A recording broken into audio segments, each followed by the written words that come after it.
What's up, everybody? It's your boy Smellsworth. This is the Saltcast, the official podcast of the Salt Mine 1v1 tournament series. It's co-hosted by myself and the show match god, Johnny Boy. Each week, we interview pros and figureheads from the Rocket League community to find out their backstories and how they got to where they are now. The show is recorded live on my Twitch channel at twitch.tv/smellsworthless every Tuesday or Wednesday. So sometimes you might hear references to the chat or the inevitability of me messing up audio production, and occasionally something doesn't translate well to audio. Stick with us. We're getting better at these things every show, and if you'd like to, obviously come by and catch the show live every week. The show will be published on all podcasting platforms, YouTube, and on Twitch. If we happen to miss your platform, send me a message. We'll fix it right away. You can find all these releases, the stream schedule, and more at my site, smelly.af. That's right. Smelly.af. Now it's time to enjoy the show. You guys can go ahead and talk now. Hi. Yay! Hi. You missed our butt. You said subpart in HD. It's subpart but in HD. We have butts. We have butt. You missed our butt. Ah, my bad. Do we still have double audio? I got complaints of double audio. Are we good? Oh no. Good luck with that. How are the lads' levels? Are they sounding good? Hello. Should hi. we do a test? Yeah, Loud Testicles. podcast voice. Testicles. Testicles. Talking. Just the music, apparently. Just the music is. The We music. got like double pizza. Well, the music is done, so it doesn't really matter. No problem. Matt, Easy. you got your green screen this week. I Because I, do. saw the one you guys did with apparently Jack, and you just had green behind you, but now you Yeah. have the chef man. Yeah, Salt Bay sprinkling on me. Maybe That's don't cool. say that. That's a bit of a workshopping that one. Boys, it's good to have you on Thank you so much. Thank you for inviting us. as the It's number cozy. 2 ranked podcast behind the Pod EC by you guys. Thank you. Yeah, we delayed recording today. We were going to do a podcast today as well, but it's really hot. I don't know if anybody else noticed. It's really warm at the moment. You're sweating a bit there, Stumpy. I am genuinely dying. Nerves or heat, mate? Is that not the The nerves? windows open. I'm eating a chili as well, which is a bit spicy. It's a Ah. it's a horrible meal for a hot day. I don't know why this was invented in Mexico. It makes no sense to me. Well, But yeah, I've heard that's supposed to actually cool you down, right? That's why a lot of people eat spicy food in it's the. bullshit. Okay, fair. But wait, this goes to everyone. Do you guys not have a flannel? I always have a sweat flannel. It's the most useful thing. Like when you're gaming, give it a little wipe, right? Mm. And when you're casting, give yourself a little dab. I highly recommend some sort of wipey. I've for other never races too. never I've heard never- of this. No, Never heard of this, Cole. How often do you wash that? I probably should wash it a little bit more. That's a fair point. It's mainly my gym one as well. Do But you- why are you having to go at me, mate? You're the one that's dripping. Don't try and turn it back on me. I've I not got am. a soggy flannel dripping off all my face. Well, I'll give my flannel a clean. Fair point. I You know, mean- that's fair. In modern times, that's a big compliment, Stumpy. Oh, you're right. I am dripping. That's no problem. I'm I'm dripping. I normally completely miss out on any of the young people lingo, and I wait until Spoodar has used it until I then say it to What's make that sure that term? it's safe. What does dripping mean? I don't know. I saw Spoodar use it once. That's all right. Yeah, I mean, I think it's like very similar to like saying somebody's very swag or something like that. They have nice Yeah. style.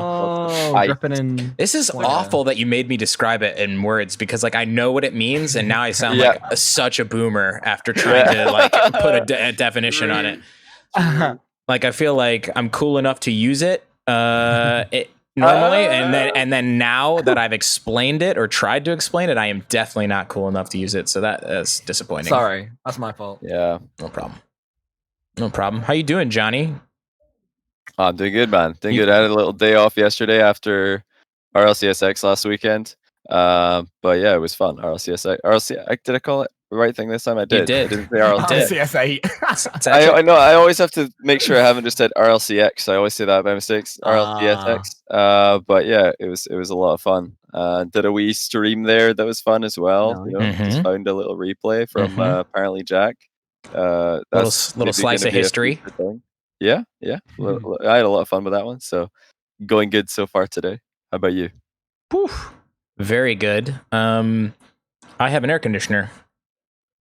That must feel amazing. It does feel amazing for all the Americans in chat that are like, yeah, okay, so does everyone. Not in Europe.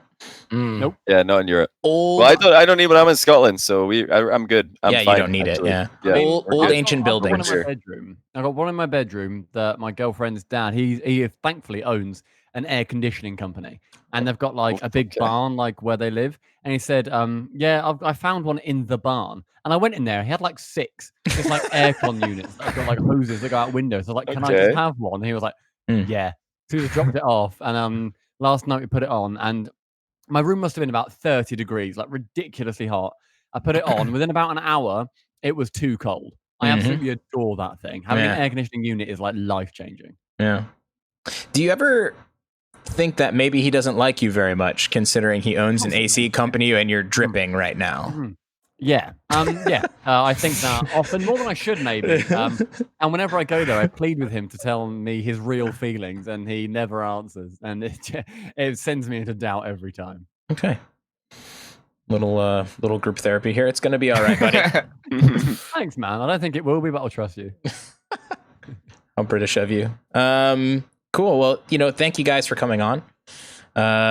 It's something that that we've been looking forward to having you guys on, because you're a witty couple lads and an interesting duo. I actually, at the very, very beginning, I remember watching all the subpar and but in HD videos. Oh, really? I remember the I remember the one about defense where it featured a lot of Gibbs and a lot of rocking back and forth on the goal line, and repositioning your car. Way back. This is 2015. Yeah. Is that still up? Did you still have that piece of solid advice? Those awful videos are still up because they still get views, and they basically pay for one Subway every month. Amazing. So of course they're still up. Yeah. Amazing. I will tell everybody to go back and watch the Chronovi tutorial that's SubPar. This is before I did any SubPar stuff on the YouTube channel. Yeah.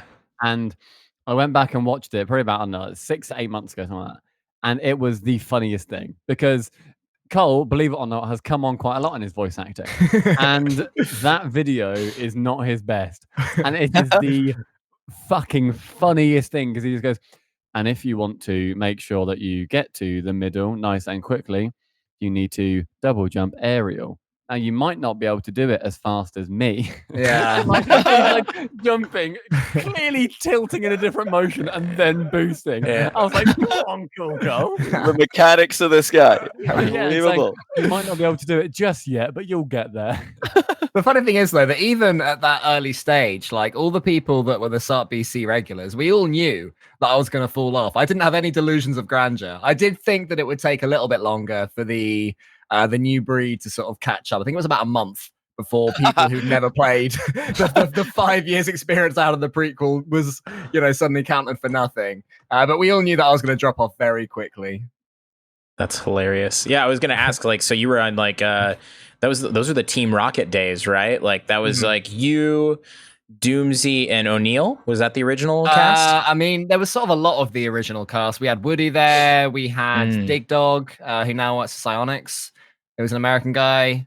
Linkuru was part of Team Rocket once upon a time. Wow. I don't know if you said Fisho Kid, but Fisho Kid as well. That's right, yeah. It was sort of it was a squad, and whoever was about at the weekend, for the ESL Sundays, would be the 3 that played. Oh, amazing stuff. But you got into the power rankings at one point, right? We were third. We were behind. Yeah, we were behind Flipside Tactics, which back the Mike Rules, Marky Dudar, and Cookseer squad. Yeah, never heard of them. And Swarm Gaming. That was Pashi, Stocky, DeBoer, Sicky. Oh, DeBoer. Yeah, Pashi. You're so knowledgeable, Johnny. Yeah, Pashi, Stocky, and DeBoer. We beat them once, and there was once in a semi-finals where O'Neill's team, whoever he was playing for at the time, had Flipside, and we had Swarm. And O'Neill came onto our Twitch stream and said, "Meet you in the 3rd place playoff, boys." But then we won the semis. So screw O'Neill. We lost the finals, of course, to Flipside Tactics. But it was just assumed that it would always be Flipside and Swarm Gaming in the final, no matter how well the rest of us played. They were that good. I remember reading an early interview about the new game coming out, and there was a moment where they're like, "Are you excited about any new cars that are coming out or whatever?" And it was like, Then they whispered to each other, Zippy. I don't know why that stuck with me, but I just remember that detail, and I was like that because I think Zippy was like a great car in SARP, right? Was. Yeah. And then it Zippy's just a good became car in Rocket League. I mean, yeah, it is. It just didn't become popular, right? It like it never really took off. That was just so funny reading those interviews. I remember that stuff. So fast forward to modern times. Like, how did you guys get linked up? You and Stumpy. Cole, do you want to tell your perspective, or shall I tell mine? Because they're quite similar. Do one and then the other. Let's hear Cole and then Stumpy. Okay. All right. So basically, I shot to prominence at the start of Rocket League, deservedly or otherwise. And then, at the start, like we'd get like 1,000 viewers for the ESLs, but it leveled out where I'd say my streams would get about 200 viewers. So it sort of petered out a little bit. But one of the sort of the new regulars was this guy called Stumpy Goblin. And whenever I'd stream, Stumpy would be like, he'd always be funnier than me. So I'd think of a punchline. This is back when Twitch had like a 15-second delay. And I'd say it all funny. And I'd look at the chat, and this Stumpy Goblin bugger had just come up with a better one. It's like, oh, for God's sake, Stumpy. And he's typing it in chat. Typing it with a delay, baby. Yeah. So I knew he was funnier than I was, whoever he was. But I didn't know what he looked like, what he sounded like, any of that. And then he'd always sort of say, "Oh, Cole, or at SubPar, I live in Cambridge. We should meet up." And I'd be like, "Hey, yeah." So anyway, let's play some Rocket League, guys. And eventually I relented because I'm too nice. And there was this giant gremlin waiting for me. But I did make sure that my friend came with me. My friend Arthur joined me just in case Stumpy was, a murderer. Fill in the blank, yeah. Did Stumpy bring a friend or just no? We went back to your that flat, was very Stumpy? interesting. Yeah. We met at a pub literally round the corner from my uni house. It was on a road where it had like 6 pubs anyway. But we met up at like one of the bigger ones nearby. If anybody knows the Swan in Cambridge, I imagine there's about 10, but it's the one on Mill Road. That's where we met for the first time. I remember the table we sat at as well. Is that sad? Maybe. Yeah, I remember some people sort of looking at me going, "I can't believe you're real. You're 3D." That was weird. Sort of just a fan of me. That was weird. It'd be weird again when we see each other next. It's been so long. That's for all of us. Yeah, I'm going to rub your face, mister. It's true. Going to be very old by the time we see each other again in person. Yeah, I know. Yeah, my POV of the entire sort of thing was I've been on Reddit for like a long old while now, like sort of 10 odd years. And I saw one of my friends, he basically pushed me to play Rocket League. It was free on PS Plus. Played it there, thought it was fine. And then whenever like I sort of play a new game, I normally look at their subreddit and see what's going on, see if it's active and whatever. So I ended up subscribing to the Rocket League subreddit.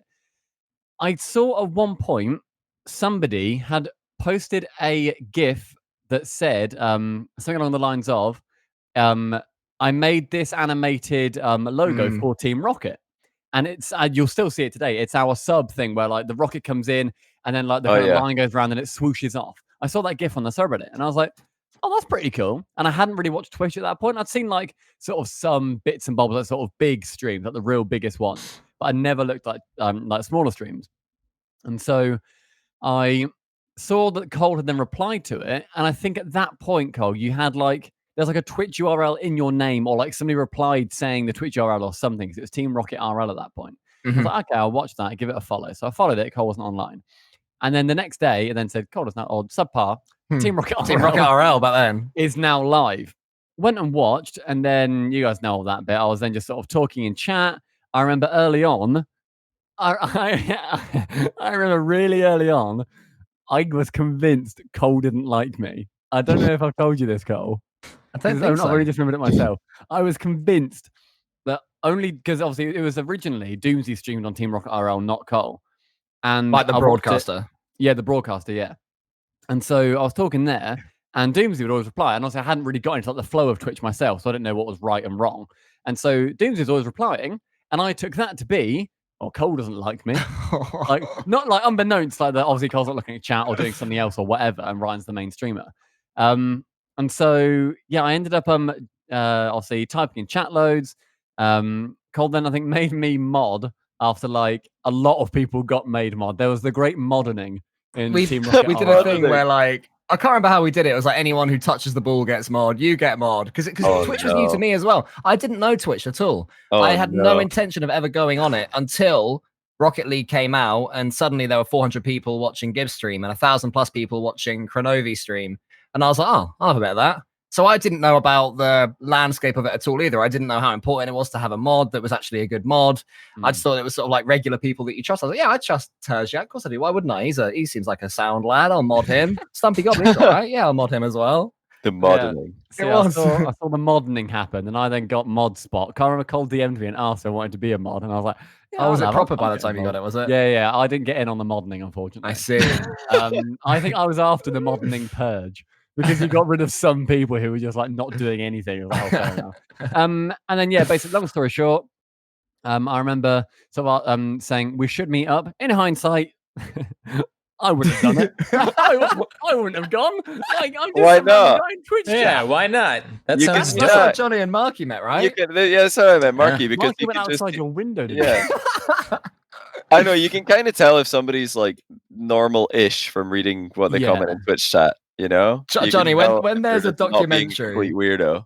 When there's a documentary of giant Rocket League Twitch streamer Johnny Boy being murdered by a viewer, and they're doing like one of those found footage documentaries for the Score Esports or Deserto, there's going to be a clip of you saying that right there before it cuts to the next scene. Well, see, like I think the time for that might have gone by. Like we're talking way back at the start of like Rocket League, you know, when all this stuff happened. But I think Cole sells himself short for like the size of your stream. Because I remember one day when I was streaming, I'd never had double-digit viewers before, and I had like 5 maybe viewers. But one of my viewers went to your chat and said, "When you're done to host me," so you did.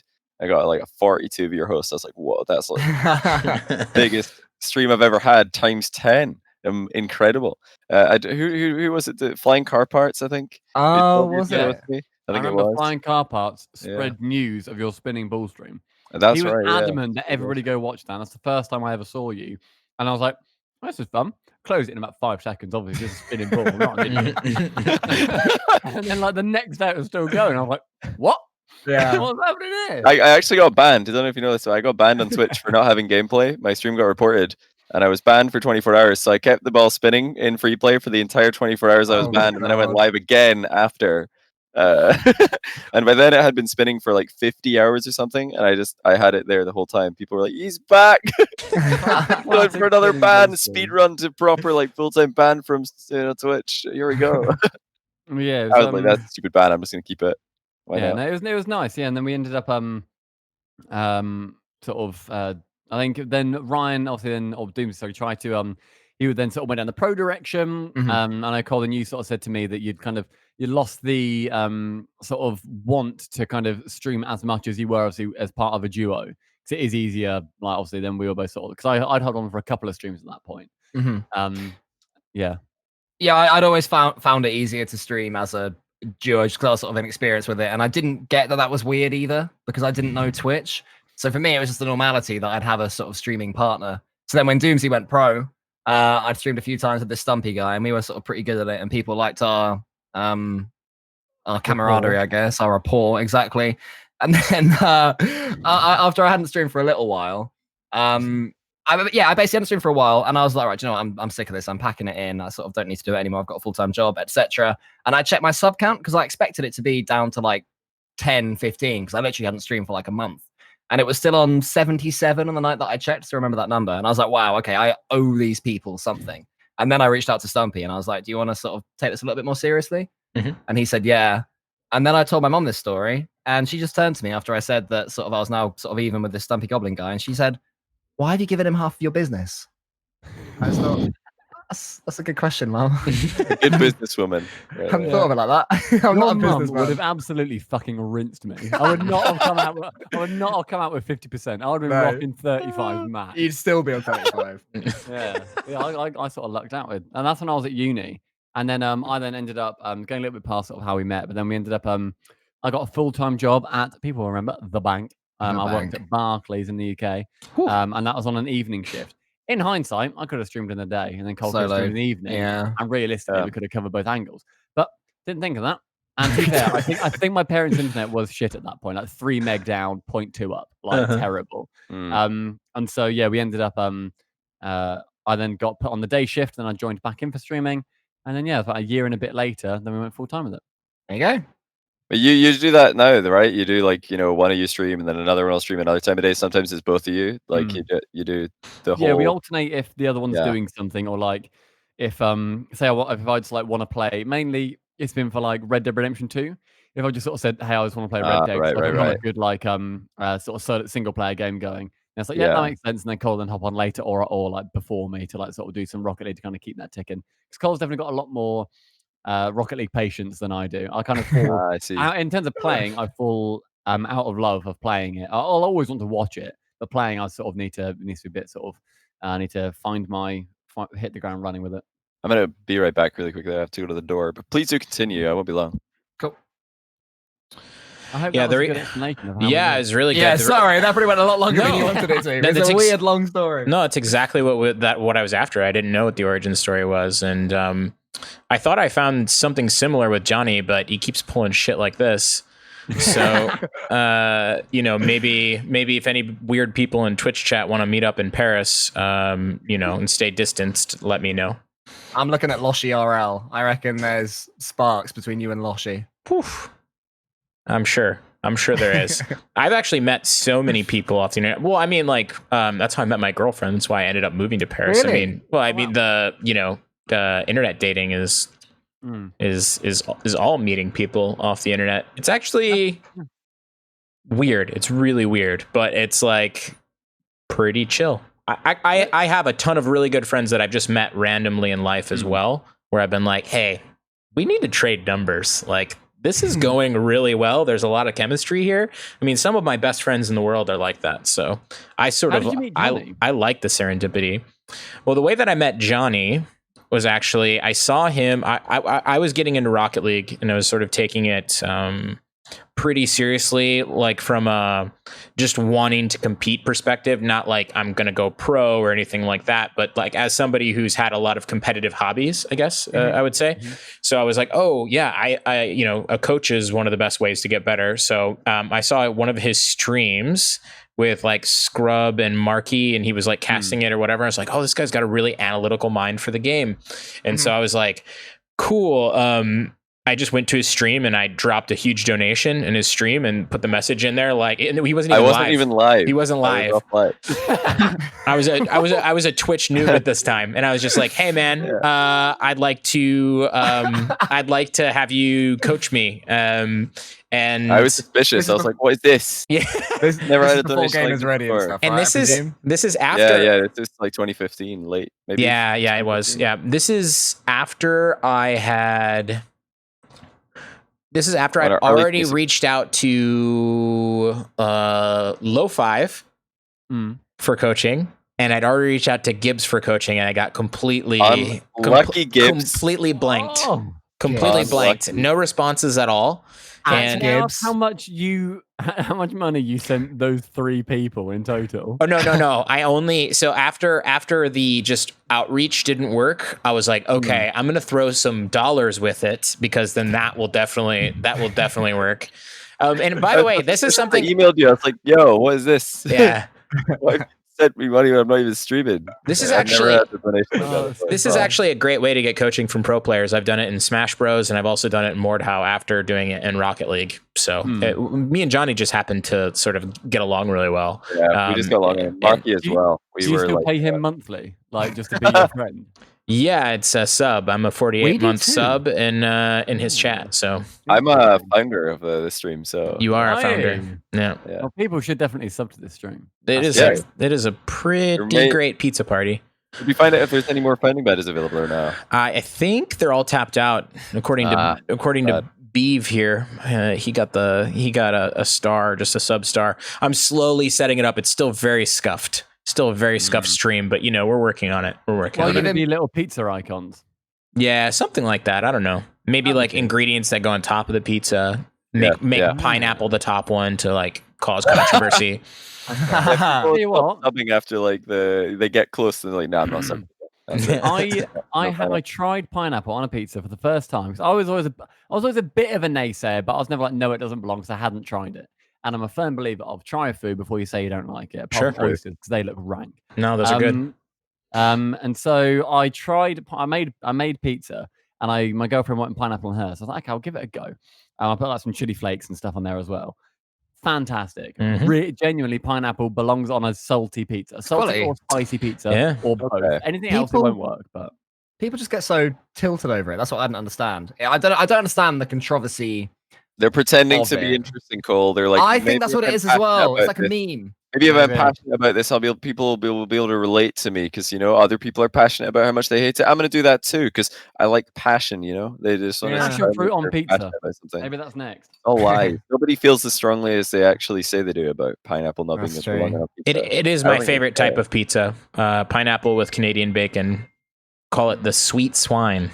So, sweet and salty combo is very good. And I usually, like when I'm in my hometown in Iowa in the US, I will get that and then I will drench it in sriracha. So I totally agree with you, Stumpy. Yeah. You've done you've made a good mix up there. Tell you So, what else is really good on pizza that I'd recommend is honey garlic. Sounds weird. Yeah. But if you literally just get like 20 cloves of garlic, give them a little mini crush, chuck them in a mason jar fill it with honey.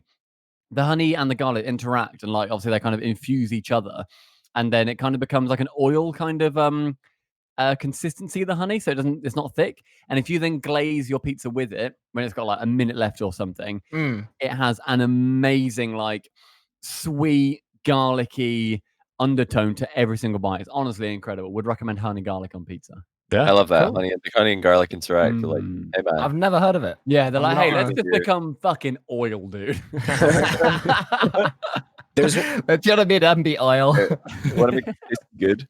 Yeah, same. Yeah. There's one after bar by the slice spot in Iowa City, in the state that I'm from, that has honey at all the tables for the pizza. And once you get to the crust, they have a really good crust. You put honey on the crust, and it's like a dessert to finish it off. So I'm with you, buddy. They are.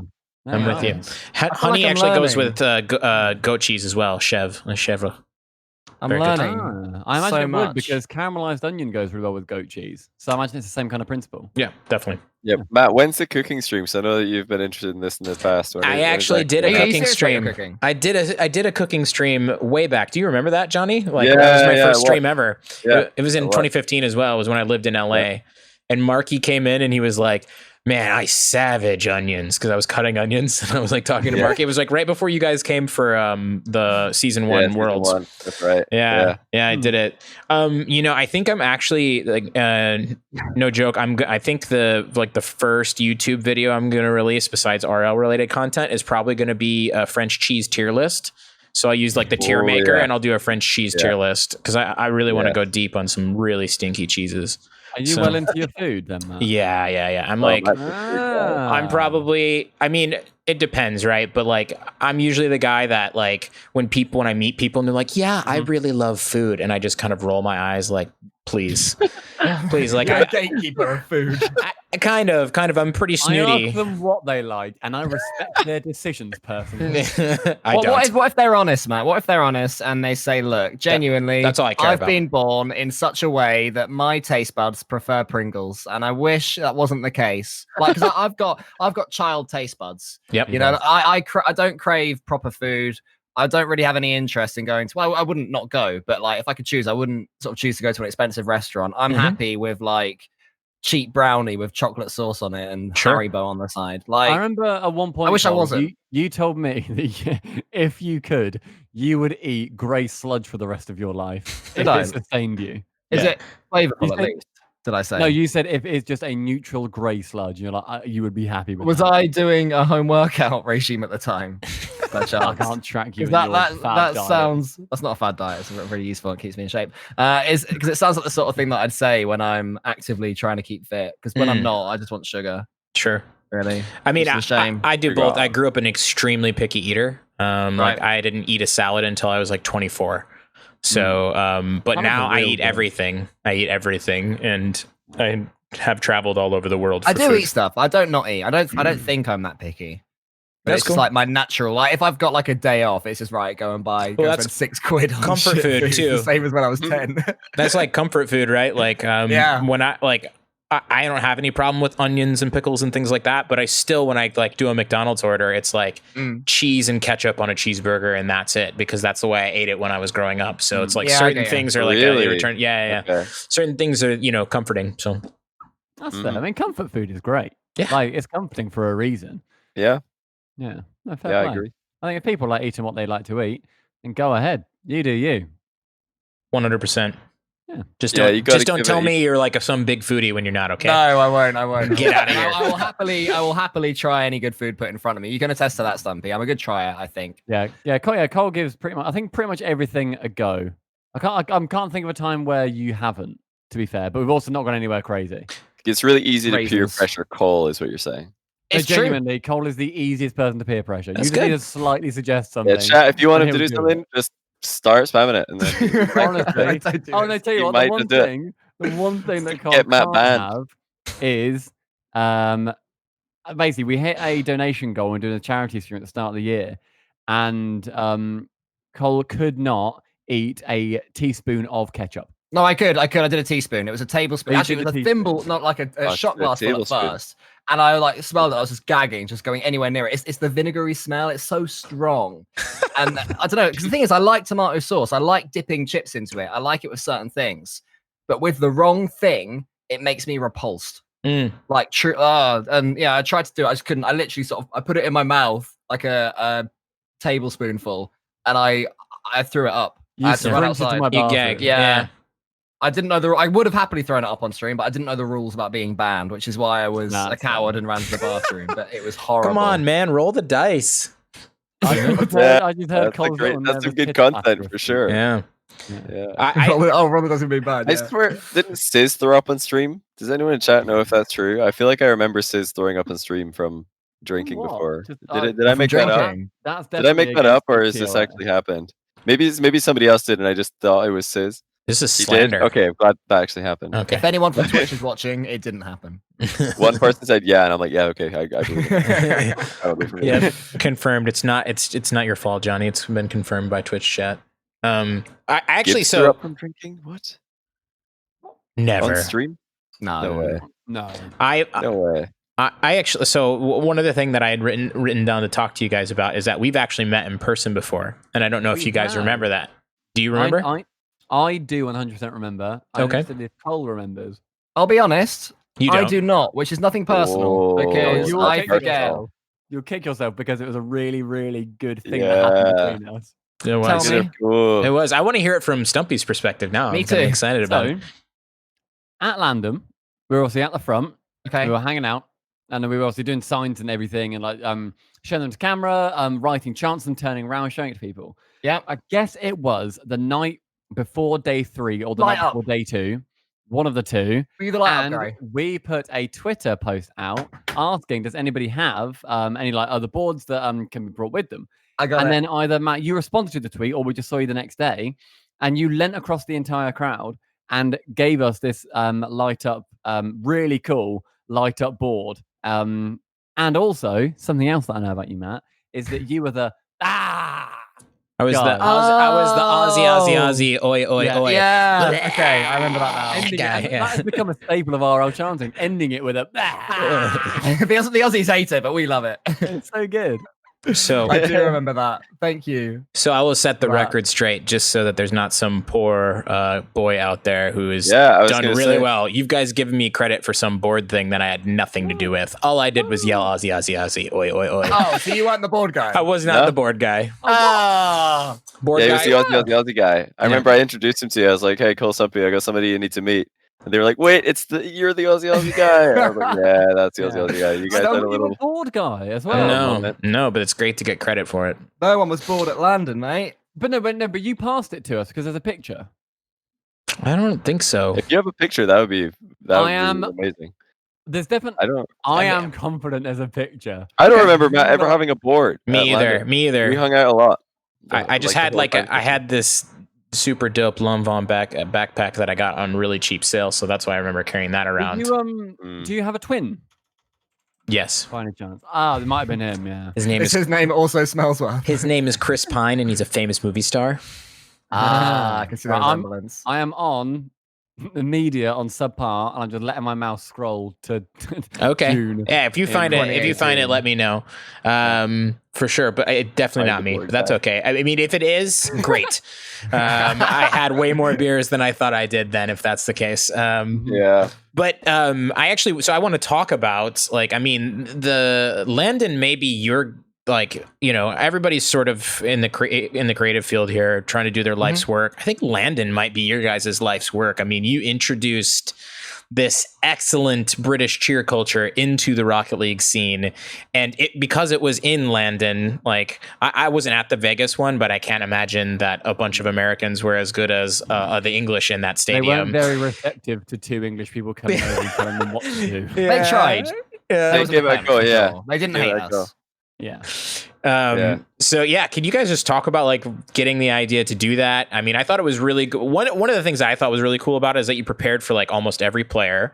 You also prepared for both sides, so it wasn't just some let's boo NA and like be only pro EU, which is I think generally the experience that you got when it happened in the US. It's a little bit more in our culture to just boo, I guess. I don't know. But just cheer one team, right? Just cheer one team, something and if the other like team that. do something good, you're silent. You're like, there was a bit more. There was one team, so we weren't completely lovely to everyone. Let me just get out of the way. Sure, first. Of course. In the Chiefs versus Cloud9 game, we went in on Squishy and Cloud9. I will never understand to this day how they didn't get tilted out. Every mistake that Squishy made, we would just go, hey, 3-0, 3-0. Really getting at him. It was mean how we treated them. And then we've publicly said after they did brilliant. You know, they were playing the role of the baddies, and to break through that is still to me one of the most impressive LAN performances I've seen. Them beating Chiefs because I think they were like 2-0 down in the series. Well, I think it was a reverse sweep. No, they were 1-0 down, weren't they? And then playing worse. They sort of came back. Basically, Chiefs were on top. Oh no, wait, didn't they sweep them at that LAN? But it was the previous one where they nearly were in big trouble because they were losing 1-0. Then they almost lost the second game several times, but Chiefs kept hitting the bar. Maybe that's what I'm thinking 3-1. Yeah, well, there was like lots of series against like Chiefs versus Cloud9 where Cloud9 would just like win. And everybody wanted Chiefs to win. Well, everybody wanted Chiefs to not just to beat Cloud9, but to beat anyone because they're the OCE underdogs. And they're the team who actually played well from OCE. So everybody just wanted them to win because it would be cool for an OCE team to do really well. Was it London where they came third or something? No, that was Vegas, wasn't it? Fourth in Vegas. Yeah. Vegas. Oh, They beat Evil Geniuses in the 5th-6th match to go into 4th. And then the other side of the bracket was Cloud9 flip side, which everybody thought, okay, that's the stacked side. And then I think Cloud9 swept Chiefs in the lower semifinal or something. Yeah, Cloud9 always beat them, so everybody was like wanted them to win. You guys especially, which is totally fair. Like the underdog. Everybody's fair for the underdog. I think when you're being mean to the heavy favorite, it's a bit different, right? It was never anything personal. Come on, man. There was no punching down. Everybody knew Cloud9 were going to win, so them getting a bit of stick while they're winning and clearly playing a lot better than the other team, it was like, of course, of course this is going to happen, right? They're just the heavy favorites. They dealt with it so well, though. But the actual the mantra of chanting is something, as you know, very dear to my heart. And I remember the very first Rocket League chant that was ever made. Stumpy, do you know who the first two people to chant? Yeah, very first one of all. It was in season 2. Oh, yes, I do. It was, can I say? Yeah. It was Gregan and Doomsy. That's right. Because they were doing one of saves or something like that. No, that came a bit later. So we were all just sort of watching and cheering, going, "Ooh!" and the sort of standard esports fare. Yeah. And then a few rows in front of me, I see Gregan and Doomsy sort of chatting to each other at one point, and they both stand up and go, "We love you, Marky. We do da. We love you, Marky. We do da." And I was like, "Whoa, that was so cool!" And obviously nobody joined in because nobody knew it, and it sort of died immediately after. But that sort of put the thought in my mind and in the mind of the sort of subpar lot who were with us. And then there was an Insomnia. It might have been the one, right Johnny. Yeah, you, me, and Shogun did it, and you guys did the finals. And during that finals, we had all the subpar lot and we were coming up with ideas. So we'd sort of say, wow, like the crowds every time there was an aerial. That was where we first started counting down from 10 at the end of the game. That's where that came from. There were probably a few sort of chants for individual players, but obviously the standard wasn't as high. So there weren't too many heavy hitters. But yeah, so that's sort of where it all began. that first chant with Gregan and Doomsday, and then Insomnia, and then when season 5 Landon was on the way, we had in the Subpar Discord, we had sort of channels dedicated to coming up with different ones. First day of RLCS, it was just us lot.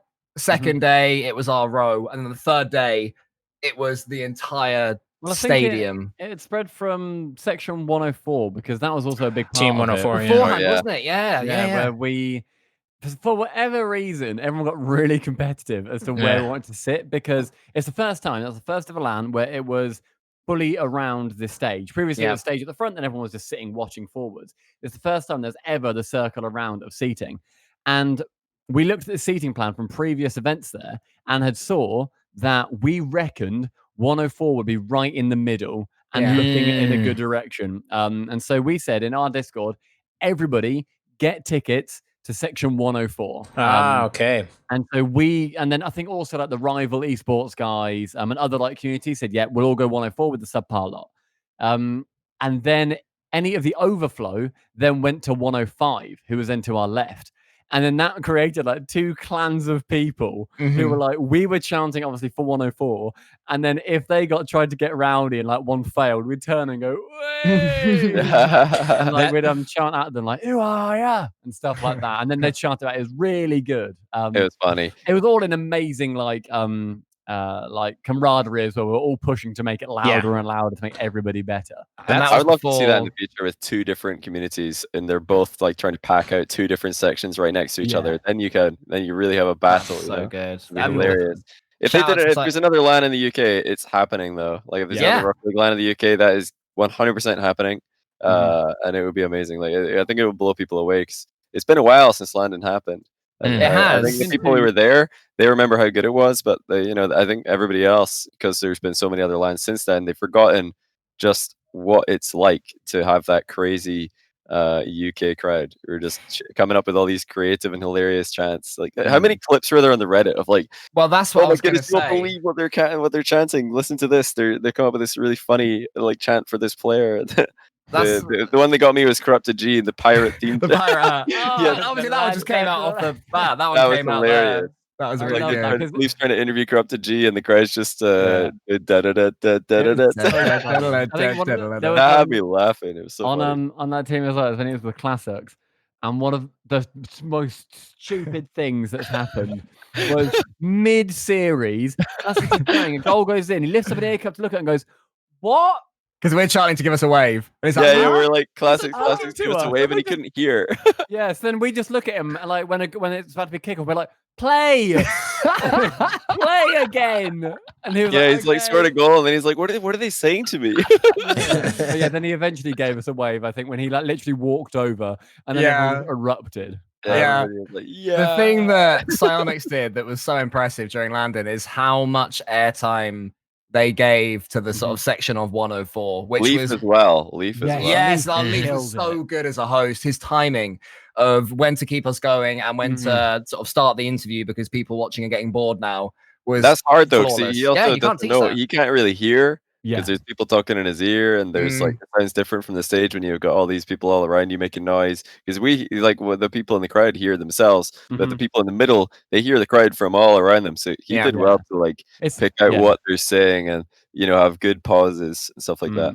Yeah, he did a really good job of leading everyone, and I think the best one about that was my favorite chant from the entire weekend was the Metsonorus chant, where it was like Landon had so many things go perfectly for it. It had a UK crowd. It had that sort of summer bullshiness where everyone's kind of like wanting to kind of get involved. Yeah. It had obviously a lot of community sort of side to it. And another thing that people don't really consider is the fact that firstly, all of the seats were plastic. So any sound, if there's an empty seat, bounces off it. So the entire upper row was like it didn't fill out. So the entire row was plastic seats, so it bounced off them and didn't get absorbed because they weren't fabric. Yeah, the acoustics. The acoustics were amazing, and the floor was metal. So when you stamped, it sounded so loud, and so then to have everyone going Metsonorus, huge it thundering sounded noise.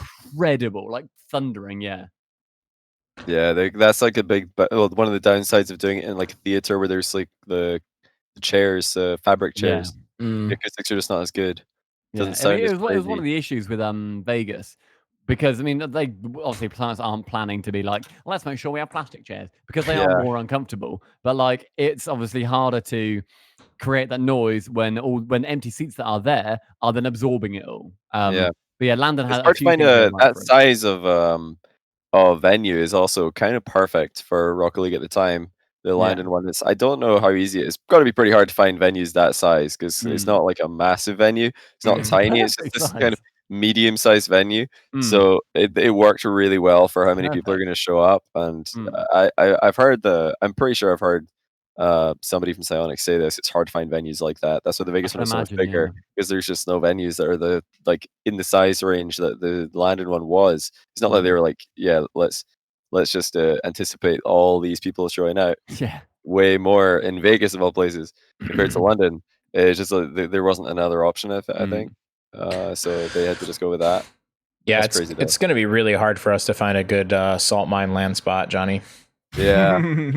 1v1 LAN genuinely would be like, imagine playing. Tap into that fighting it's happening. Horrible. It's community. happening. We'll make it happen. Yeah, it's just once there's a vaccine, basically. Yeah, I'm bored of COVID now. I'm ready for salt mine vaccine edition. It's something like I said that I don't think the Rocket League community is ready for the return of a UK LAN. I don't think Rocket League is ready for a 1v1 LAN. It would blow people away because it's the most scripted game mode by far.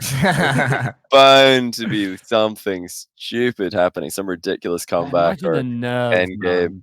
Yeah, and like the fact that it's 1v1, you get all these like players on camera looking super nervous because I've been told by numerous players that 1v1 situations are when they're the absolute most nervous, shaking and looking absolutely terrified, sweating buckets. Like on 3v3, they're just chilling. It's much more.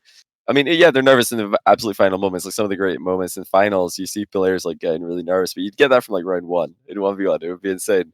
Like whoever could show up and play well on stage would really be impressive to me for sure. I think Scrub would be so good in a 1v1 environment and like a LAN environment because he talks so much shit. Like I met him at season 1 when he was like 13 and I was like 30 or something at the time. He talked shit to me. Like the first thing he said, because he was 12 actually. Yeah, he was worse back then. I knew him from your Discord and talked to him a bunch of stuff, and he was just talking shit to me. I was like, oh my god. Like you've got this little brat. You've got a bright future on Twitch, boy. That's basically what I thought, man. How did you guys get into casting? When did that start? Go on, Stumpy. Tell me about your first cast, Stumpy, and your second cast. Right. So, God, I want to preface this. Wait, do you know this, Johnny? By the way, just quickly. No, I can't wait. Okay. I don't know what you're gonna say. I'm waiting with eager. I want to say a lot of people have put in a lot of work to get where they are and to get their big break, and I was not one of those people. Okay. Because it's my first ever cast. I was smashed out of my face in my bedroom casting with Shogun on a 24-hour stream. Right? That was when we hit 100 subs for the first time. When we hit, and like I guess we like picked up like some game that was happening, like viewer games or whatever, and me and Shogun were just going for it, and we were both pissed. And it was great, and I loved it. And my second cast was season 1 of the Gfinity Elite series in front of a live studio audience with. I think I was casting with you. Now that I remember, I think it was me and you. Game 1. That was genuinely my second cast of my life. They were going to put Stumpy and me, the two greenest people, together, and we were like, we're not ready to be. Yeah, we need some. We didn't know the throwing. We didn't know the catching. We never had anything in our ear before. So yeah, we made sure to not work. That was our compromise of being woefully unprepared. Yeah. But the reason we got that gig was through Gregan. So this is when I was at full-time work, and Gregan messaged me and asked me if I wanted to do this sort of weekly LAN thing. And because I had never done it before, I wasn't a caster, I didn't know the scene. Like even at that point, I wasn't that into Rocket League Esports. I love streaming, but not so much the esports side. Just because I dipped out of it, But that's why I said no to Greg, and I said I don't think that I'd do it justice to be there. I don't think it's fair on the event for me to do that. And then Gregan put me forward anyway, and suddenly I got an email through saying, "Hannah, we've booked you for." You said the same thing, didn't you? Say the same thing for the Insomnia? I probably did, yeah. 59 with me and Gregan. I probably did. Was it? No, it was That's Insomnia Shogun. 60. Insomnia 60, Shogun wasn't there anymore because he was casting RLCS. Me and Gregan needed a third person, and I don't remember which one of us thought of Cole. I do remember though. I was like, oh yeah, we should try and persuade Cole to do it because I'd never heard you cast Rocket League before. But I was like, it doesn't really matter. These events are all just about having a good time. Yeah, Cole, you did that before Gfinity as well. Yeah. Insomnia 60 a little bit. Yeah, so I we got you on for that, and you said the same thing. You're like, oh, I don't know, like if I like esports enough to do this justice. Same thing. Look at you now. Twitch found me, esports found me, Rocket League found me, rather than the other way around. I've been a reluctant grower in many avenues. I'd done a lot of casting with other I'd done a lot of casting online at this point, and I found that the best casts were always just when two guys are having a good time and there's just good chemistry between them. Nothing to do with how good of a caster they are technically, because there's a lot of people who are technically very good esports casters who did really, really bad jobs casting Rocket League. So they don't know the game very well. They're not fans of the game. They're not paired up with someone that they're great chemistry with. So although they have a lot of redeeming qualities, they weren't to me the best Rocket League casts, because it was more about the caster chemistry. So when I'm thinking of Insomnia 60, who to get, I was like, there's very few people actually in Europe or in the UK even who we could get on for this. I know there was some up and coming casters, but I was like, if we pull in one of the casters who does online tournaments, they're probably not going to have great chemistry with me or Gregan. I'm sure they might do an okay job casting, but it won't be a good show. It's like, we just need to get Cole. You'd been at one of I think both the Insomnias before that, so we knew you pretty well. We were like, yeah, we know him pretty well. He's a good speaker. He does streams, so technically you're going to be fine. And then we'll have a great time doing it. So we're like, this will be fun. Let's just do it. Let's just persuade Cole to do it because it'll be fun. And I still to this day think that this is one of the most important things for casting, for commentary, is that you're just having a ton of fun while you're doing it. And it's so important to put people together who are going to have fun together. If you put people together and they expect them to cast a game and they don't really like each other, they don't have much in common, they don't have good banter, it's not going to be amazing. It might be okay, but for me, it won't be the perfect product. Yeah, he's trying to ask us not to curse. Wow. Oh, okay. I see why. Rocket League is now hosting us. Oh, wait. Okay, actually, don't then. Oh, wow. Okay, fair. Fair. I thought you were just coming in and being like, hey, don't curse. I'm glad I made my cursing joke right before that. Fair. Fair. Thank you. Thank you so much. Rocket League casting, professionalism. Before our first cast, we practiced for months. We had a boot camp together. We really put in a lot of effort, and we honed our craft, in fact, to get to the point where we're at. And we didn't luck into it whatsoever. And no, really happy to... Oh, hi, Shice. It's not who you know, it's how hard you work. Am I right? Exactly. Very true. Well, no, Johnny, I fully agree with the point about having fun. Just to jump forward a little bit, I don't know if this is going to completely ruin your questions, Matt, but when we had the pre-show for the RLCS A stream, literally this weekend just gone, I was beforehand really nervous. And the thing that I kept reminding myself about was, you're doing it with Cole, Shogun, and Johnny. You're all really good friends. We've hung out, I was dozens of times. Before the Elite Series, I was even working on that. We'd hang out. I don't know if people thought that we just did our own thing. We'd go to the pub beforehand. We'd hang out in each other's hotel rooms. We'd get food together, and we can chat for hours and hours and hours about anything, let alone Rocket League specifically for half an hour. It's gonna be fine, and I think it went really well. So I completely agree about the having fun and having the rapport with people and knowing what you can say and when. Yeah, very, very important. The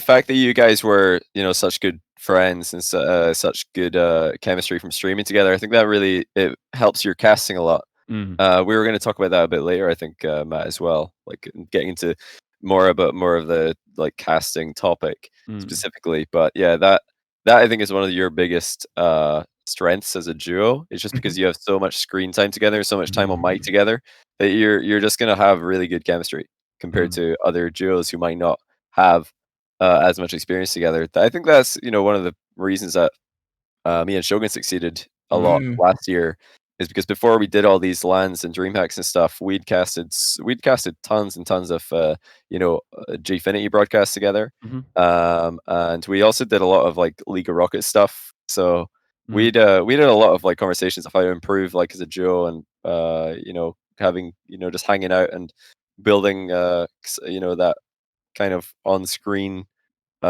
chemistry that you can. I think it just becomes like really addictive to viewers, because I know back in the day when I watched esports, so that was like when I was having the most fun. Is just when I'm watching a couple of casters who are they're like mates, they're just having a good time watching the game.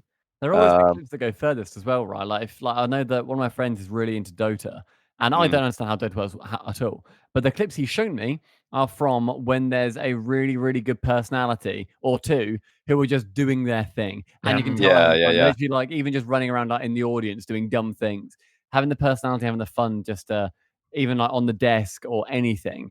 It brings in people that might not know exactly what's going on and sets them up to have a good time. Definitely. All my favorite casting duos are like homies. It's like, so like when we started doing like the Salt Mine 2, I partnered with Johnny on that.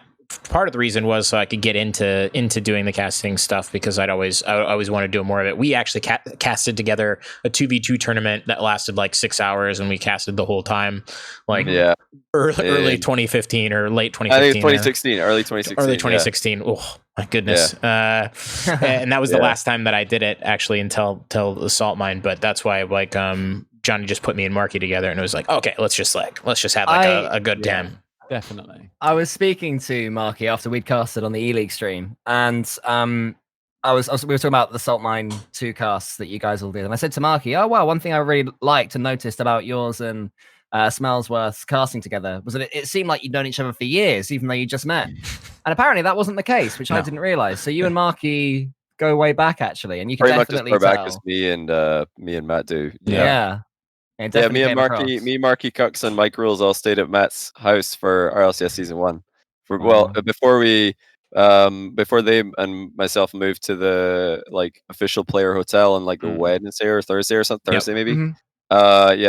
We wanted to fly out early to get them acclimatized to the time zone, so they wouldn't get as jet lagged. And Matt said that just come stay with me. So we're in the garage having a good time playing some Rocket League. Is that when you posted a picture of like a burst ball and like a garden or something? Like yeah. Marky bought a football. He burst it in the garden. He wait. So that garden was Matt's house? I think so. I think that was in Matt's garden, and Marky burst the ball in a hedge. Like a chain link fence or something?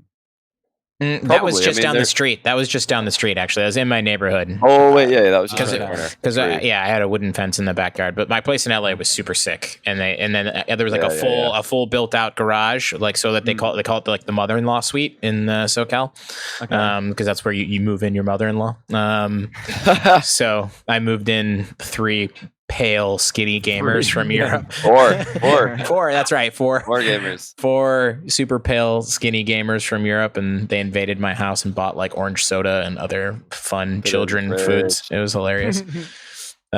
Really good times though. Really good times. Yeah. So I met Marky probably like a month and a half, 2 months or something after meeting Johnny. So we've all known each other for quite a while, and we've hung out. I think you just said that, or you were like, "Oh, I'd be interested in getting coaching from Marky. He's your friend." I was like, "Oh yeah, I could definitely." And we talked about doing like tutorials together. Like all 3 of us, we were going to put together the Rocketeer Academy.gg. That's why the 2v2 tournament was like Rocketeer Academy Invitational or something, and we just did like invite only 2v2 teams, and Greasy and Remco won. So this is back when like Weedham Girls was still a thing. Back when Greasy was good. Imagine that. Greasy Meister, future podcast guest. Hopefully. We asked him while Johnny was streaming. He was kicking it in the chat there before. What are you guys thinking of the RLCSX itself and like the format and stuff? And well, I guess first off, like, how does it feel to be RLCS casters? It does not feel deserved. What about the boot camp, dude? We just got talking about the boot camp. So yes, the thousands we invested in the boot camp has already paid off. Actually, I'm assuming he's left by now. Honestly, he's not going to stick around and listen to this. I don't know why we're here. The old Shice would have stayed. He's changed. Oh, he has changed. That's right. It has been. I still can't get my head around it. I've watched the RLCS. since it was like announced, I've been excited for every single season. I think I must have missed maybe like 1 week or so throughout the entirety of RLCS that happened. Even if I'm out, I've watched the RLCS weekend on my phone or something, and my girlfriend's hated me for it. And to be part of that is in the most exciting, one of the most exciting seasons with the entire switch up is I don't say it light when I say it's genuinely an honor. Like I've looked up to everybody who works in RLCS for so long, and to even be firstly even considered for that role, obviously from the European side of things, to get European talent in is absolutely wonderful. Obviously the global situation means that is allowed to happen right now because it's all online. So that's I think one positive that's come out of it. They can obviously Science going to expand their talent pool outside of their unbelievably talented pool already, and it's just it's something very special to say that we are part of that team. And I've appreciated every single second of it. And then to be asked to go on the mainstream to cast a game literally on our second weekend ever is another huge huge leap that I never thought that I would have. So no, it's it's been really, really special. Psyonix are putting a lot of trust in us at the moment, and I think that Stumpy and I are sort of making sure that we repay that as much as we possibly can. So, you know, we joke and we say we don't deserve it and stuff, but we are, of course, now very much in the process of honing our skills, you know, going back over VODs, having notes for each other, going to others and asking them what to improve on and stuff like that. And from the teams that we've worked with in the E-League stream, and also on the main stream, which was last Sunday, everybody that we've spoken to has been so supportive and so welcoming as well. So the E-League team, straight away, they were getting us to join in on the sort of group chats. And if there were any in-jokes we didn't understand, they were explaining them. And they were sort of telling us how things sort of went on behind the scenes and telling us stories, just making sure that we were very much part of the team, even though Stumpy, myself, and Dazarin are new to it. It would be easy for those guys to sort of be all buddy-buddy, you know, because they know each other. Oh, of course, yeah, Marky as well. It would be easy for those guys to be buddy-buddy because they know each other. But instead, they're sort of making sure to include us in everything. And it was the same on the Sunday as well. You know, suddenly we were involved in the main stream, and we'd have Gibbs sort of sitting down, giving us advice and chatting with us, and Jorby would just be chatting us as we watched.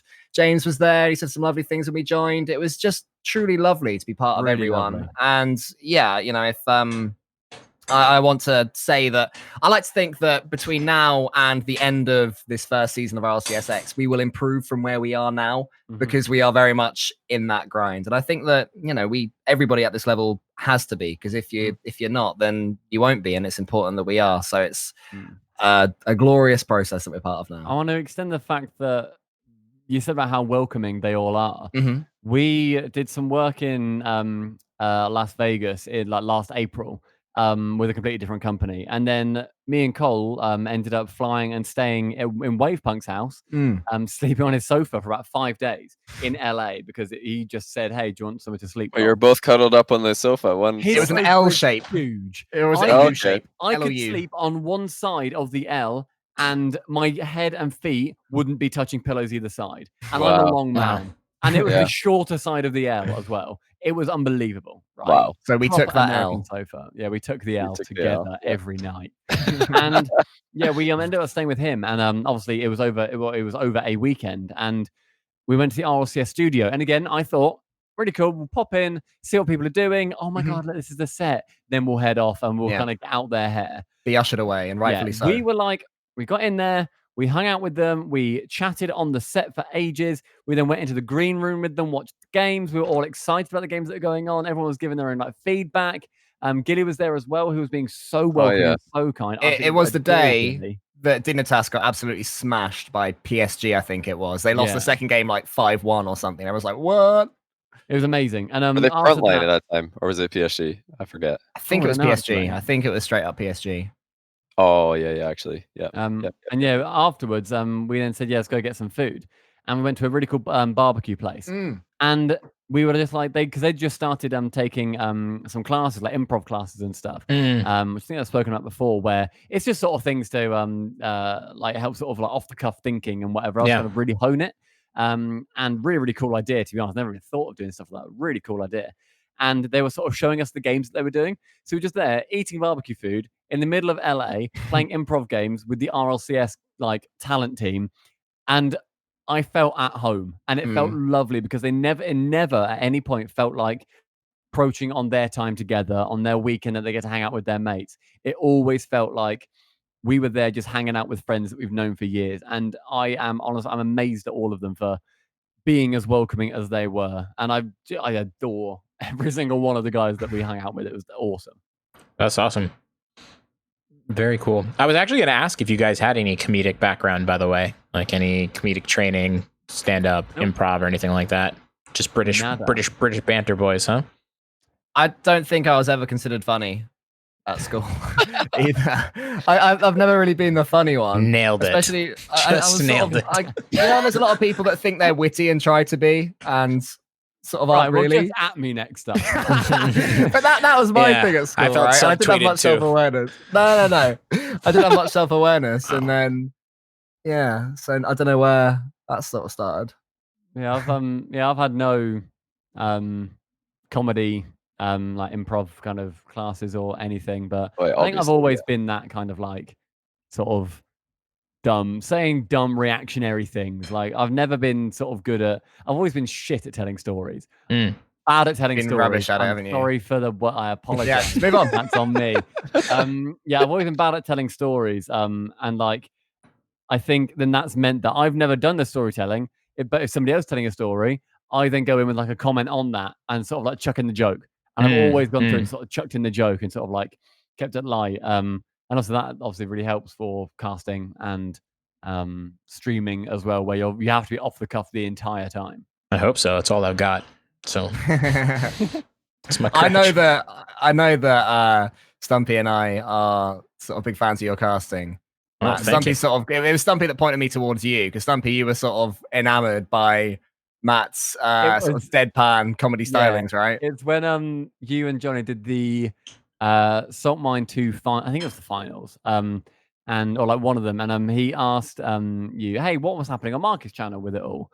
And the way that I think it's literally like the day or the day after I was moving, because I wasn't able to cast any of it. And it was one of the first things I put on my TV, and I was moving boxes in. And every now and then, just your summaries of some of the games, I had to like stop moving stuff and just laugh because it was just your summaries of so many things that went on was so funny and like so deep. I didn't expect it. I heard American accent, genuinely. I thought it will be a nice complimentary, sort of like really sweet and proper summary of it. And then you just laid into people, and it completely took me off guard, and I was dying. So yeah, it was very, very good. Well, thank you. Yeah, it's good to be able to make fun of people. So it's that's what's nice about casting with like Marky and Johnny, because I know that they got thick skin, and it's not going to be an issue. I think that some of the comments about our casting were so amazing. But I keep coming back to this one about Marky, where it's like some guy was just like, Marky looks like a pig.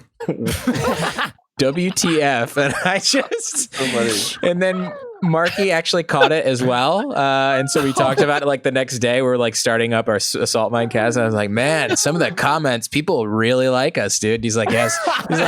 He's like, yeah, somebody said I look like a pig. And I said that was my favorite one. Oh my goodness. So funny. It was so good. It was really, really good. All of these things that people think are gonna like get to you, but it's just like, oh man. Marky does not care if you say he looks like a pig. He's not reading Reddit comments. Marky's now the guy who's like going on Reddit and Twitter after a cast to see what do people think of me. Oh wait, what did they say about that one? He's just like, yeah, that was funny. Okay, yeah, I'm gonna go do something else. Yeah, that's how you have to be. You know, you can go read like comments about your casting and like try and see if there's any improvements to be had there, but you gotta laugh about it. I think you just gotta have a good laugh about all of these jokes people are coming up with. I don't think you guys are gonna struggle with that, Cole and Stumpy, at all. Then, well, do you see like criticism? We read Reddit comments probably too much. Yeah, I'll always. If you can read it without getting upset about it, then I don't think there's a problem. I cry. No, I cry a lot. Like more than you'd expect a grown man to. In like a happy cry, or Christ, no, really bad. Like, yeah, lots of loathing. Yeah, no, it's actually pretty horrible, quite distressing to witness, but it needs to be done. Reddit is Reddit. Nope. Yeah. But how do you guys take it? Because if you see like a mean comment, is it just like whatever, or I think the first thing to do is to try and take on board objectively whether it's the case. There was a cast that we were really happy with. I can't remember which one. And we were sort of buzzing about it. And I checked Reddit, and most people liked it. And then one person didn't. And they were sort of calling out some very pedantic things. Tell you what it was, mate. You going to do it? You're going to... I'm not going to call the guy. I hate how Cole touches his hair. I don't like when he touches his hair when he's casting. What do you mean? I don't do that. Atomic pre-jumped Astral on the backboard and got the double tap. Do you remember that goal? It was Magnifico versus... Yeah. So his teammate passed it up. Atomic went up after that pass. It was already in the air. And then it went to Astral on the backboard, who then touched it. Atomic then got control of it after Astral touched it, took it down, then guided it in. Really, really sick goal. Amazing goal by Atomic. Yeah. We described it at the time as a pre-jump, which it is, because it's not a traditional pre-jump, because he didn't it wasn't the one touch that happened, which he then pre-jumped, but he was in the air and had jumped before Astral had made his touch. Yeah. So it's technically a pre-jump. Maybe not traditionally, but it is technically a pre-jump. And there's one guy on Reddit who was saying, pre-jump, why are they calling it a pre-jump kind of thing? And I said a couple of things, people agreed with him. And then I think I give us credit for this. We then spoke to each other about it. And we're like, was that a pre-jump? And we went through it, and it took about 10 seconds. We're like, yeah, it is. Yeah, it is a pre-jump. But then he also gave some good advice about one other thing, which I don't actually remember. Was I'd been calling sort of reflex touches reads. So if the ball suddenly pinches over you and you quickly double tap jump and you get a touch on it, apparently in my casting I said, oh, he's read it, but actually he's just had really good reflexes. So that was a fair point. I think is still a read. It could be. I could see his point though, and I think that for people watching, it's clearer if I say, oh, what great reflexes from Chaussette as opposed to what a great read from Chaussette. So it's like, yeah, that's fair. I can take that.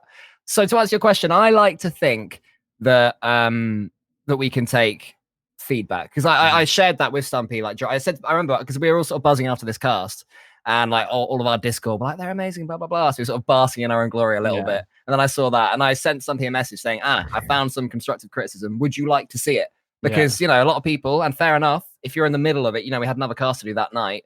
You want to think about the criticism later. You do it later in the post-mort. While you're buzzing, while you're on that high, you want to sort of ride that into the next series. And Stumpy said, yeah, show me now. And then we discussed that before the next series. So, yeah, I love it. I enjoy it. I think you guys are pretty okay if you can do that and not be bothered by it. Some people, when they see a comment like this, they're like, they take it as an insult to their identity as a caster. And they don't want to see it because it doesn't align with who they are. And they're like, no, this is an insult to me personally. But it's not really. That's not. I mean, I like to think that's not what the goal is with all these people who are just nitpicking, because it is nitpicking. Like what that guy did is definitely very nitpicky. And come on, I think what all the specifics. Like the same people will be like, oh yeah, why about why are they calling that this and why don't they call that this? Like it is what it is. Just describe what you see, and you got I like that you're able to look at what they're saying objectively. Honestly, but sometimes they're wrong though. Like that does sound like a free jump. So yeah, I think it's fine.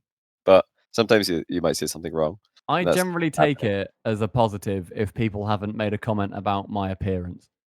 If people haven't made a horrible comment about my bad face, then I'm normally like, you know what? Fair play. I've actually done quite well here. There's been no weird eye comments. We take those. Oh yeah. Yeah. So it's called ptosis, and basically my eyelid muscle isn't pulling its weight. Apparently this a bit of flappage here. It's too heavy for it. To be honest, I don't even notice it anymore. But there was one broadcast where we mirrored you.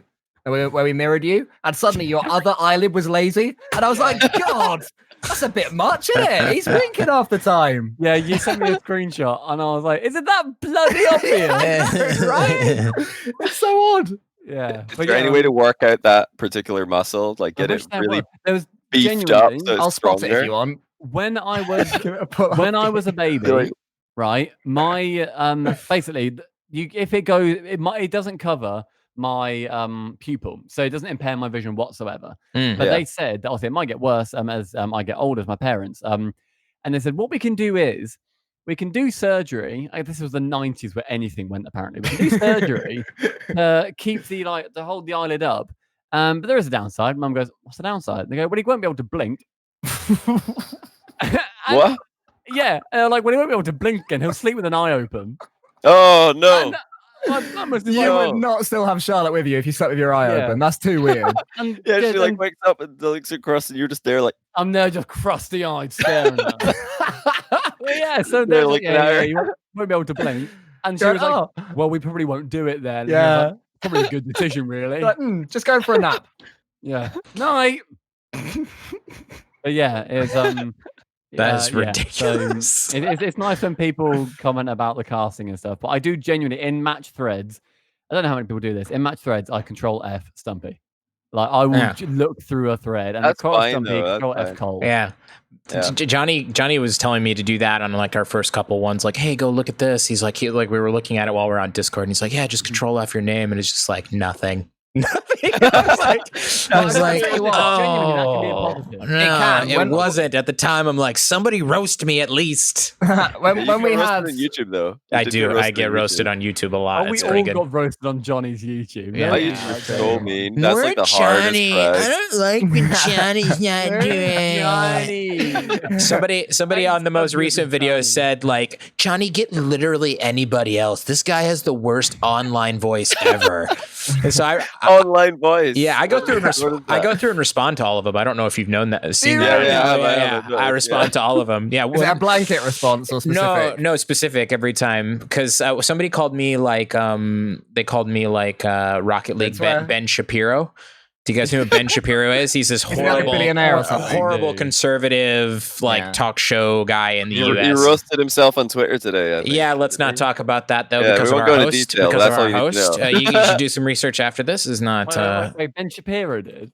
Yeah, he self roasted pretty hard. It's some really good videos about his self roast. So those are pretty funny. Anyway, he's got kind of a whiny voice. So I guess I can see where it's coming from. Whatever. But he's a horrible. Somebody said that your voice doesn't match your face in the last video as well. And I told them it was because I just keep getting fatter. And then they somebody responded to that, and like some of the other ones as well. Like I was like, "What about my IRL voice, dude? It's pretty good, right?" You know, just stuff like that. But I What about genuinely my don't care. at the end of the Chiefs chance? Yeah, that's right. That's right. That was man, I love yelling stuff. It's so good. It's so good. Yeah. So I actually had a question for Cole and Stumpy about like more not as personal, it's more like current RLCSX technical kind of question. So right now the events are all online, and that means that we've got Regional 1, Regional 2, Regional 3 for Split 1, and we're on week whatever, match whatever, round something, game something. What's the score? There's so many numbers right now in the way that Rocket League is, but especially because it's all online. And I was just thinking to myself today, like, we just finished Regional 1, and it was a really, really sick event. There was loads of people watching, and it was really hype games, and I love the new format. So I love the whole thing, and I think with the way that the world is right now, we are so lucky to have this going on. Yeah. This is about I can't think of really any ways to improve it, but this is the one question I have is like, how do you give these events more of an identity? Because Regional 1 of the fall split isn't as memorable just because it doesn't have a name like DreamHack Montreal or DreamHack whatever, or E-League this, or the Rocket League Summit that happened last year. These are just events that you're more likely to remember because they have a name. Like, should we call all of these regionals a name? Should this have been like regional Jeff? I don't know, Chloe or something. Jeff. Just give it a name. Like a hurricane. Yeah, like hurricanes. Whoever wins, it should be known as the BDS Regional. What if they win again, though? Then it's the BDS Regional 2. BDS is second regional. BDS. There you go. I don't know if it does need that. I think in my head, I thought when I looked at everything, and credit again goes out to I think it was Lukash put out a tweet saying that how am I going to organize all of this on the page, and like he's done an amazing job on the entire Wikipedia team. Legend. And I don't know if it needs to have any more info than there currently is, purely because if you come from another esport, you know what you're looking at. If you're coming from League of Legends, you know what splits are. You know what a regional event is, and you know what the stages are. It follows that standard format. If you're in CSGO, maybe not. They've got the Swiss format, but they don't necessarily have these splits and everything like that. I think you can give personality to the season, so the fall, winter, spring, and that's where you maybe theme them differently.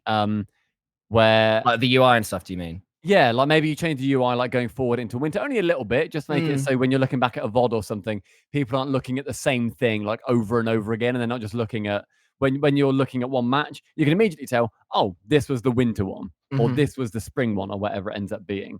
I think as far as it goes in terms of recognizability, not much needs to be done. And I think if anything, calling something the grid in amongst it all does confuse it somewhat, because at the start I was confused as to what the grid was and what the field was. And I think if that was called, maybe I'm being boring. I mean, if the grid was called weekly 10K and then the field was called paid scrims, whatever it is, or something, like it would maybe be a little bit easier to understand. But I think thematically, maybe you can do UI changes. But I think in terms of nomenclature, I think it's pretty nailed on. I guess as well, these what is this? Like naming. Names and that. Names and that.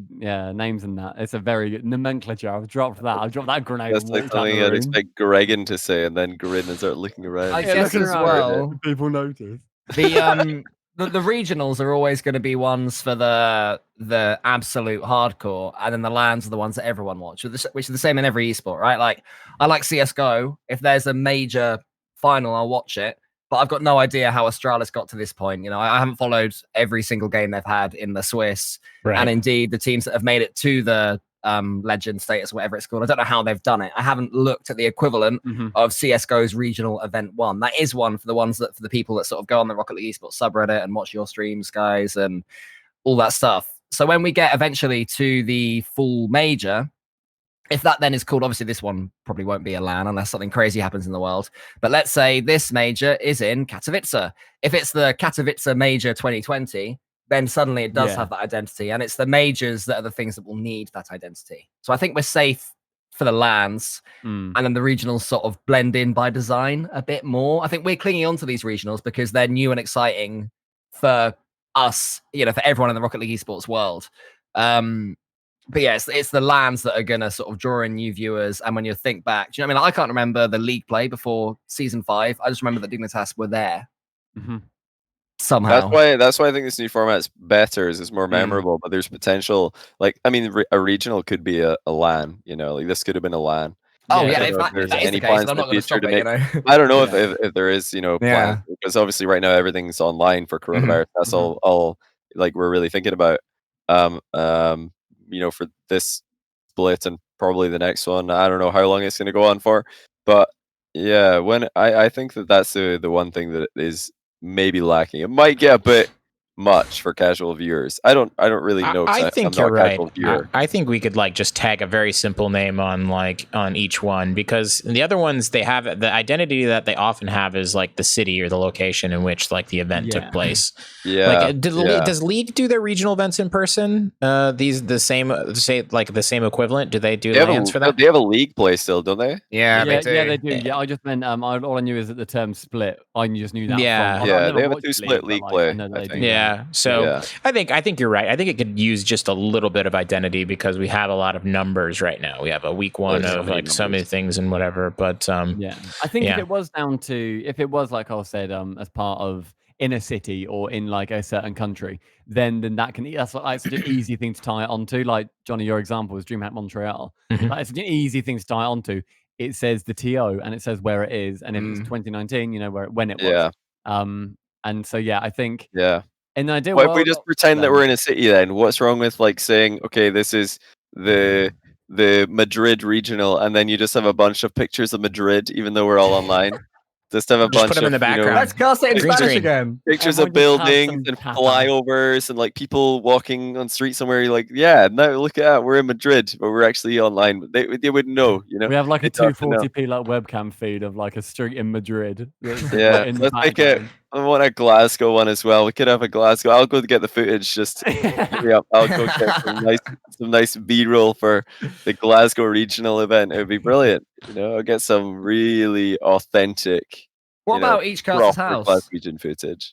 What about like the Johnny Boy's house regional? No, it has to be the full address. It has to be the risk of dot thing. I don't want people to find my house. It's already enough that the entrance to my house is in a Sunless Can video. So is it? Yeah. Because when he Doxed. was in Scotland, he wanted to shoot this intro to his video where he's like, "Oh man, I don't have any setup to play on EU ranked, so let's check out who lives here, knocks on the door. Of course, it's me. I'm like, hi. And What he's a like, can I use surprise. your PC? Oh, Johnny Boy, yeah, can I use your PC? I'm like, sure, and you come. No, it's all scripted. Johnny Boy What? Basement Regional. Yeah, exactly. That's what So I mean. you knew he was going to knock? Hey, what video is this? I remember God, Sunder's TV coming to amazes the me. UK. It might. I don't know what he called it, but he did this like. Is that Yeah, he playing just on toured the Europe UK, servers and or something? he was in Glasgow for a day. And yeah, he visited me, and well, he came to mine to play 10 EU ranked games. We did hang out Visited outside you as well. I actually used wasn't you, there. bro. You got used. I actually wasn't even there. I was out when he came. I See? just told my brother that he was arriving to keep an ear out for him. I left the PC logged in so he could go play Rocket League on EU server. Trying to find it so you could watch this. Nice. I just found it. It's called I went to Europe to play Rocket League on EU servers. Ah, that's right. Yeah. Nice. I think that might have been just been a coincidence or like a convenience, not the purpose of the entire trip. Yeah, They were 'cause, actually exploring. I chatted to him about that trip because he wanted ideas of things to do in the UK. So I chatted to him and his wife about like things you can do. And he was sort of like asking about like the public transport because it's so different here compared to like America. But I was like, yeah, just get a car, really. You can walk a lot in Glasgow, where I'm from. They were really surprised that you could just walk, just leave, just In walk London out as your door. well, And go just like places. get the tube. Like Yeah, it's just so yeah. easy. What part of the Well, US it does is, he yeah. live in? What part of the US does he live in? Oh, I don't know actually. I don't should have know. no idea. I should know that, but I One of the forgot. American states, I think.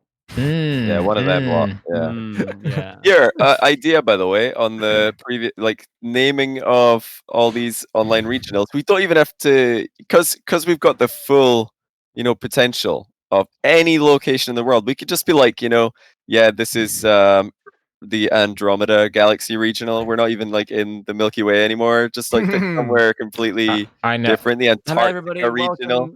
Welcome Get some penguins B-roll from the National Geographic Channel. We could really go crazy with this. It'd be brilliant. We We could could make have Pyongyang, North Korea, 2020. That'd be good. Oh Like man, yeah. Like since we can't leave our houses, we might as well, give people the experience. They can Everybody, pretend welcome to they're leaving. Tibet. Yeah. we can put up backgrounds and do like GeoGuessr between games. It's like like hey, guess where we're at. Yeah, where's It'd be this well regional? It's like, oh, it's in Latvia. Fair enough. Get Twitch chat to control it. Latvia's great. Have you been to Riga? Riga is beautiful. It's You awesome. assume that I've been elsewhere in Latvia, man. I haven't been to anywhere in Latvia. Yeah, I've been to Riga everywhere in or Latvia otherwise. apart from Riga. Go I to meant Riga. go. Go to That's been Riga. more of Europe than we have. It's embarrassing. Definitely, God, definitely. have you Try been outside backpacking, more. Matt? Have I been let's go backpacking? No, Yeah. no. I traveled basically all in my 30s, so I was just like hotels. Sick. God, you're old. I am old. Jesus. I'm How old are you, 36. Matt? 36. What? Yeah. And you're still playing video games. Get Every damn day. It's really nice. I actually work at an esports company. I'm an executive in an esports company, so it's all good. Everybody Which does. one? Is it Psyonix? It is. It is. Yeah. No, it's not. Are you Dave? It's called. It's me, Dave. Oh, it makes sense. Yeah, it's a company called Pandascore that's responsible for like we create like statistics at API for professional esports matches. So like League, CS:GO, all that stuff. I've heard the word API and I'm out. Yep. It is. It's a scary. Clever tech stuff. It's a scary thing. Actually, Two Back from the End in chat interviewed with us, and then he had an offer from somebody else, and we couldn't move fast enough, so we lost him. Oh, not too man. much. Calculated Back to the end in high GG. demand over here. Yeah, Look at Harry. that. Harry was playing. He was playing games, negotiating. He was very, and here very you rude. are still rubbing it in, Mr. Two-Back. Unbelievable. Exactly. Somebody in chat ban him. No, I'm just We kidding. never do it to you. It's We actually- can see stats for Rocket League. Right. So right now I'm on the About Us page. Mm. I'm trying to find you, Matt. Oh, there you are. I'm there. Matt. I'm there somewhere. Wait, No. You're a chief operating officer. True. Wow. True facts. Wow. True. You're like, "Ooh." Facts. You're so smiley. Anyway, yeah, I've been to a lot of places in Europe and in the world. Luckily, Facts. it's pretty dope stuff. I've been to England. I have I have many times. Actually, that's the season 2 World Championship. That trip, I was in Europe. I voted. I got on a plane immediately from voting, like with my bag on my back, and I was in Europe for like 46 days. And I went to London 6 times on that trip. I was like dotting all over Europe that whole time. London for a bit longer than sort of staying there for 3 hours and getting the train out again. Yeah, well, it was a couple days probably each time, or a day, like a day and a half or whatever. Go there for weekends. Actually, on that trip was when I met my girlfriend, and then the night before I took the train for. Well, where did I come from? I think I was in.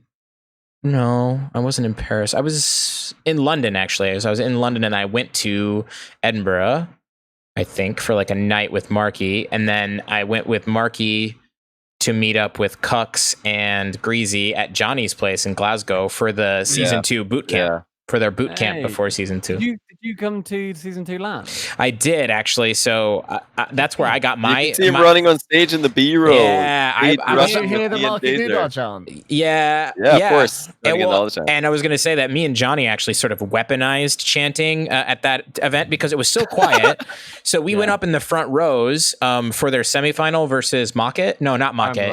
Mocket was the final. Northern. It was Northern. So we got up really close and we screamed a lot. And the next people were like, 8 rows back. And so then very front row by ourselves. So then grand finals, Mocket got their mob and they came and met us and took our seats.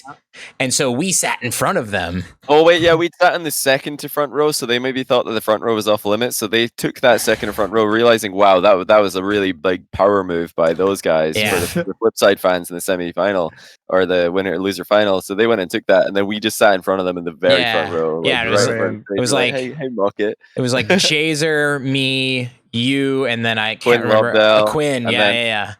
Wow. I think a bunch of like people who were actually paid to be there, like taking photos. We just still I remember seeing you guys up at the front because I remember that we did a chant against Mocket, and I genuinely can't remember it. Cole, can you remember it? Was it? We had no one chance for Mocket. No one chance. We didn't actually chant it. We thought of it. But we didn't actually say it. That would have just been me. Yeah, so we were screaming. Now we planned it. We were so confident that they were going to win. We had already planned Layla. If when they win, let's just run up on stage and go crazy. And Matt ran on. And I took the smoke cannon to the face. They had to shut it off. There's that out of context RL Esports one where that kind of hits the Chiefs guy. I don't remember which one, Torsos maybe. But me, it literally was right up into my face, and then they shut it off because they didn't expect me to run on the stage. And then I gave Cox a hug, and then I grabbed Marky, and there's that great gif of Marky going, "Come on!" And then this guy grabbing him, and then I'm like, "Oh!" hug him right afterwards. Yeah, money shot. Yeah. So that was that same trip, and then I basically just never left Europe after that. I guess kind of how it went, but. What are you guys thinking about? The grid? So I think it's pretty cool, time to be a caster, because all these teams are getting the production rights, the broadcast rights to all their team games. And I wanted to get your guys' opinion on how it's going on your channel, and then also to see if you wanted any tips from me and Johnny about how to get to grand finals, because we've been there 100% of the time so far, and I just. Well, when it's Endpoint versus what losers are you guys with? I know. They're Oxygen. Yeah, no, it was Oxygen and SSG. Sorry, Stumpy. And SSG, champion. I thought you were asking an actual question, human. I didn't realize. No, thanks for answering anyway, Cole. So we got synergy, me and Cole, which is good. I thought you were asking a question, mate. I thought you didn't know the answer to something. I thought I can help. I know the answer to this one. I know everything. But yeah, we're casting the grid for Endpoint, and we are doing it over on Endpoint TV, their channel, and it has been really fun. The fact that it's such a unique opportunity for when a goal goes in, saying, yes, we've been working hard for this moment and we've got a goal. It's really weird, but it feels nice to have that supporting a team. Oh, so you guys are quite biased in it. I didn't get a chance to tune in. We were too busy casting a team all the way into the grand finals, so we didn't have no breaks. We didn't have any opportunities. No breaks. Which team was that? It was Oxygen. Cheers, Stumpy. Oh Nice, yeah, mate, yeah. buddy. So did you guys want to hear about NA though? So we casted Space Station Gaming, which won. You so did, yeah, it's, didn't you? NA low? two NA low? two banger, 2 grand finals 1 week basically. So yeah, it's tough. To answer your question, the actual format itself is even better than I imagined. Like, because Endpoint reached out to us, I was thinking of it all from an Endpoint perspective, and I was thinking, oh, I hope as many people as possible watch Endpoint, and I sort of think of it from that sort of journey. And then it wasn't until really after Endpoint were out, and then I was going to scout out the sort of different teams that were still in. I was like, oh yeah, there's clusters of esports fans for each team. And, you know, Dignitas' stream are just as much hoping Dignitas win as Endpoint stream is hoping Endpoint win. And so the Liquid broadcast, which is hosted by Danny and Boyo, that's like a different vibe to the one that you guys had for Oxygen and the one that we had for Endpoint, which is a really great chance for all of these orgs to sort of bring as many people as possible into their ecosystem, because hey, I'm watching it, and you know, I don't like this Johnny and Smellsworth guys, but I do like Cole and Stumpy, and I like the sort of vibe they have. I'll root for Endpoint, and that's like Endpoint's sort of way of attaching themselves to a casting duo and a vibe that they bring. And I think that's really special. The fact that each one has the opportunity to present their run in the way that they choose. You know, it could just be that they get a player to cast it themselves, not to cast it, to sort of stream it themselves. They can do whatever they want, and that is such a unique thing in esports. I can't think of anything else that's like this in competitive gaming. It's unique, and I think it works so well as well. And the Rocket League esports subreddit being a hub for all those clips and Twitter being a hub for those clips as well is massive. And you've got Shice on the subreddit saying this thing is evolving. You know, like going forward, we might have a launch pad where obviously you can't watch 16 streams at once. So you watch one and we pick and choose the best bits. Maybe it has its own host. They don't know. We don't know. We want feedback, they're saying. How great is that as well? This thing is just, it's perfection. Honestly, I love the grid. Really cool. Oh, it's way more involved answer than I expected to get. I really am a big fan of it. I was really just trying to, remind you guys of how good our runs were, but that was pretty rub it in. Your boy's a fan. I truly think it's wonderful. Yeah, for sure. It is really cool. You're doing it again this week, right? You're doing the whole season? Yeah, Friday this week. Nice. Yeah, it's that's Friday, cool. yeah. Because NA then is on Thursday because they're obviously doing all their stuff this weekend. We're going the RLCS. Oh my god, what a world. Yeah. Which for us as casters as well is huge, because it means that we can sort of watch the grid and check out how the teams are playing, learn as much as possible about these teams, which means that when we go into this weekend's series, we're, you know, even more prepared than we otherwise would have been. So it's just wins. True. Well, did you guys change up your casting style for it genuinely for the Endpoint games, or was it just a standard like cast? Or were you like very biased and supporty? Yeah, we're definitely supporty. Okay. Obviously, like if say they're against a good team, so not like Oxygen, but sort of like if they're against like Dignitas or whatever, then, a nice team, likable one. Yeah, a good like likable team with a good broadcasting team. We'd make sure that if they score a sick goal, we give that goal credit, because like, oh my god, it's really cool to watch cool goals. At the end of the day, we're not going to be like, oh, that's a shame that Yuka scored a triple flip reset, and then move on. Like we're still casting like normal, but with the excitement when Endpoint win. Like when Endpoint beat Vitality, we just screamed. Yeah. Yeah, come on. Yeah. It's really cool. That's cool. Yeah, it's weird. It's nice and weird having that, like being able to have that freedom to just really go in on a team. And the longer that they last for, the longer we get to watch cool Rocket League for, which is good. Yeah. Johnny, it sounds like we can loosen up a bit. You know, it sounds like everybody else is way more. Yeah, well, the numbers don't lie though. More people watched our one than anything else because, you know, we're the non-biased. We gave every team their fair like go, and I wasn't too sure if that was you know, we got a lot of people tuning in for EU because Vitality, I thought we're gonna get the most views, got knocked out. I was like, cool. So we got all the French viewers as well now. But yeah, in NA, we had an SSG against G2 series, and G2 Athena and Orb, they were super biased. I watched it back and it was really funny. I enjoyed it because they were incredibly biased and, you know, full fan mode, which is, it makes sense because, you know, Athena's done lots of viewing parties for G2 before, and that's what she would do. So she's just doing that in a more like arranged environment. But yeah, we were the total opposite of just like giving G2 their fair go at it, because G2 nearly got swept. It was 3-0 to SSG, and then they were coming back. So we were actually hyping up the comeback, hyping up the reverse sweep. We ended up getting like a lot of people tuning in, which I didn't expect, because the SSG guys that are awesome. They have so many like great ideas when it comes to content. But there's no denying G2 are like a ridiculously popular team. Yeah. In North America, I think right now it's probably them who's the most popular team now that Cloud9 have lost Squishy and Cloud9 left the team. NRG have got Squishy now, but they're still good. They've got to gain that. That's got to they've got to warm up NRG Squishy as like a hype thing that people can fan over. And whether G2, they've been in the roster for so long, so they're obviously like a really established team. I thought they were going to crush us in views, but I think the fact we were keeping it a bit more unbiased might have drawn the neutral fans to our stream. It, right? Like that every stream can do sort of like how they want to do it. And if you're G2 and you get Athena on, you're not expecting her to cast unbiased. No. Awesome. And I love that Psyonix have given the freedom to every broadcaster to be like, yeah, you do you. Do you want it to be an unbiased casting broadcast? Go ahead. Do you want it to be the most biased thing in the world? Yeah, I like it. One of your players' girlfriends to cast over them? Do that.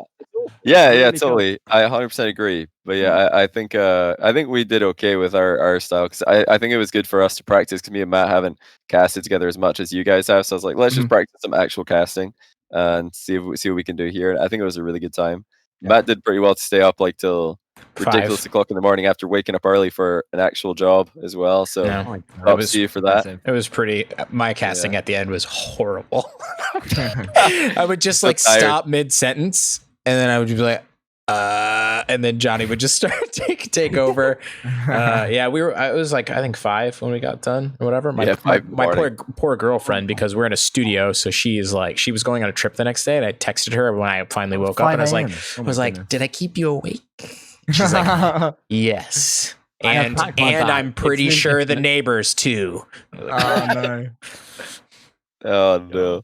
I hope it's okay. It's like all these like flats, man. I've never actually had any noise complaints, which is crazy. So I'm lucky, I guess. But I didn't either when I was in my flat, even though my office touched next door's living room, and I could hear their TV. And like I'm just like, I'm shouting during streams, let alone when I'm casting. But thankfully now my office is on like the side of my house, and it goes into like an alleyway between the two houses. Like, nice, fully open side. So you're just annoying all of the criminals in the alleyway who are. No, it's not an alleyway. It leads to my garden. If there's criminals down there, it's where I keep my bins, and if they go near my bins, I'm living. Stumpy had a particularly urinous smelling, smelled a lot like urine. That alleyway, it wasn't very nice. Wait, which alleyway? The one going into your my flat alleyway. Flats. Oh yeah, your old one. I showed it to people when I was moving, because they couldn't come to my flat to like see like what they were moving. I did like a Zoom thing with them, and I said, yeah, you need to get the freezer down these stairs. So I showed them the stairs, and I showed them the alleyway. And it's the only time that I've ever seen a rat run down the alleyway towards them. Was on that Zoom to see you. Guys moving me. And I was like, there's not normally rats here. Not normally that rat. That one's new. It's brother, sure, that's about the place, but it's a little bit smaller, so it's okay. Hilarious to think of being scared of rats. There's like 20, 30 rats the size of small dogs outside of my house every time I come home past midnight. So I live in the center of Paris, and it's a super old city. So there's tons of rats, and there's a fountain that like people sit around and drop all their like fast food and junk food at the end of the day, and there's just rats galore. It's like the secret of Nim out there. It's ridiculous. You tried going out with a pipe and gathering them up and see if No, dude, I want to live. I don't need the rats to like take me to the catacombs and turn me into a slave or something. No, thank you. Yeah. I'm good. I remember the first time actually I went to the park right next to the Eiffel Tower during like a summer night at like 10 p.m. like when everybody's out and drinking and having a good time. I was with my girlfriend. I was like, wow, look at all those squirrels running around. And they were just like running and running and running. And I'm like, oh my God, those are rats. And they were just hordes of rats running to grab all the trash in the park. It was pretty stunning stuff. Oh, they're like a welcome to organized. France moment. You're like, oh my goodness, they're in formation. It was. They've got a trolley that they're putting things in. They've got a trebuchet. Get down. They're asking for change. Right, boys. Well, we are an hour 46 in. So There's one other thing we wanted to ask them before we were out of topics. I think that's probably like a quick finish. Which one? What do you think? Which one was it? I don't even know which one you're talking about. At the very end, because I wanted to ask about overlays, because you guys have done so many like overlays in Rocket League. You had the original subpar overlay, and now you've had like a bunch of other ones. You've got one on the endpoint stream that looks pretty cool. But the main question is after doing all that and after seeing all these overlays, what do you guys think the perfect esports Rocket League overlay is? And what are you hoping for in the future? Is this as part of an online event or as part of a LAN event? Online, I guess, because that's where we are right now. For me, it would be, I think so far the closest that has been to perfection is genuinely, not just the work with them, is the endpoint one, where you've got unobstructive boost. I think you should see all boosts at all times. I think it's so important. I like that. Yeah. Not just casting, for viewing. If you can glance and just see, oh, they're low and they're on defense, probably won't go well for them. It's something else to keep considering. I also like to have at the bottom middle extra stats to come up for the player when a goal is scored, and only when the replay is on should there be a mini-map. I think the mini-map during a game, I'm not looking at it much because you can essentially see and know where people are at all times anyway. Maybe that's just because I'm sort of got the more game sense and like a casual person who would watch. I don't know if it's useful for them. If it is, fair play. But yeah, I think minimap during replays. So it was on during replays or the whole time?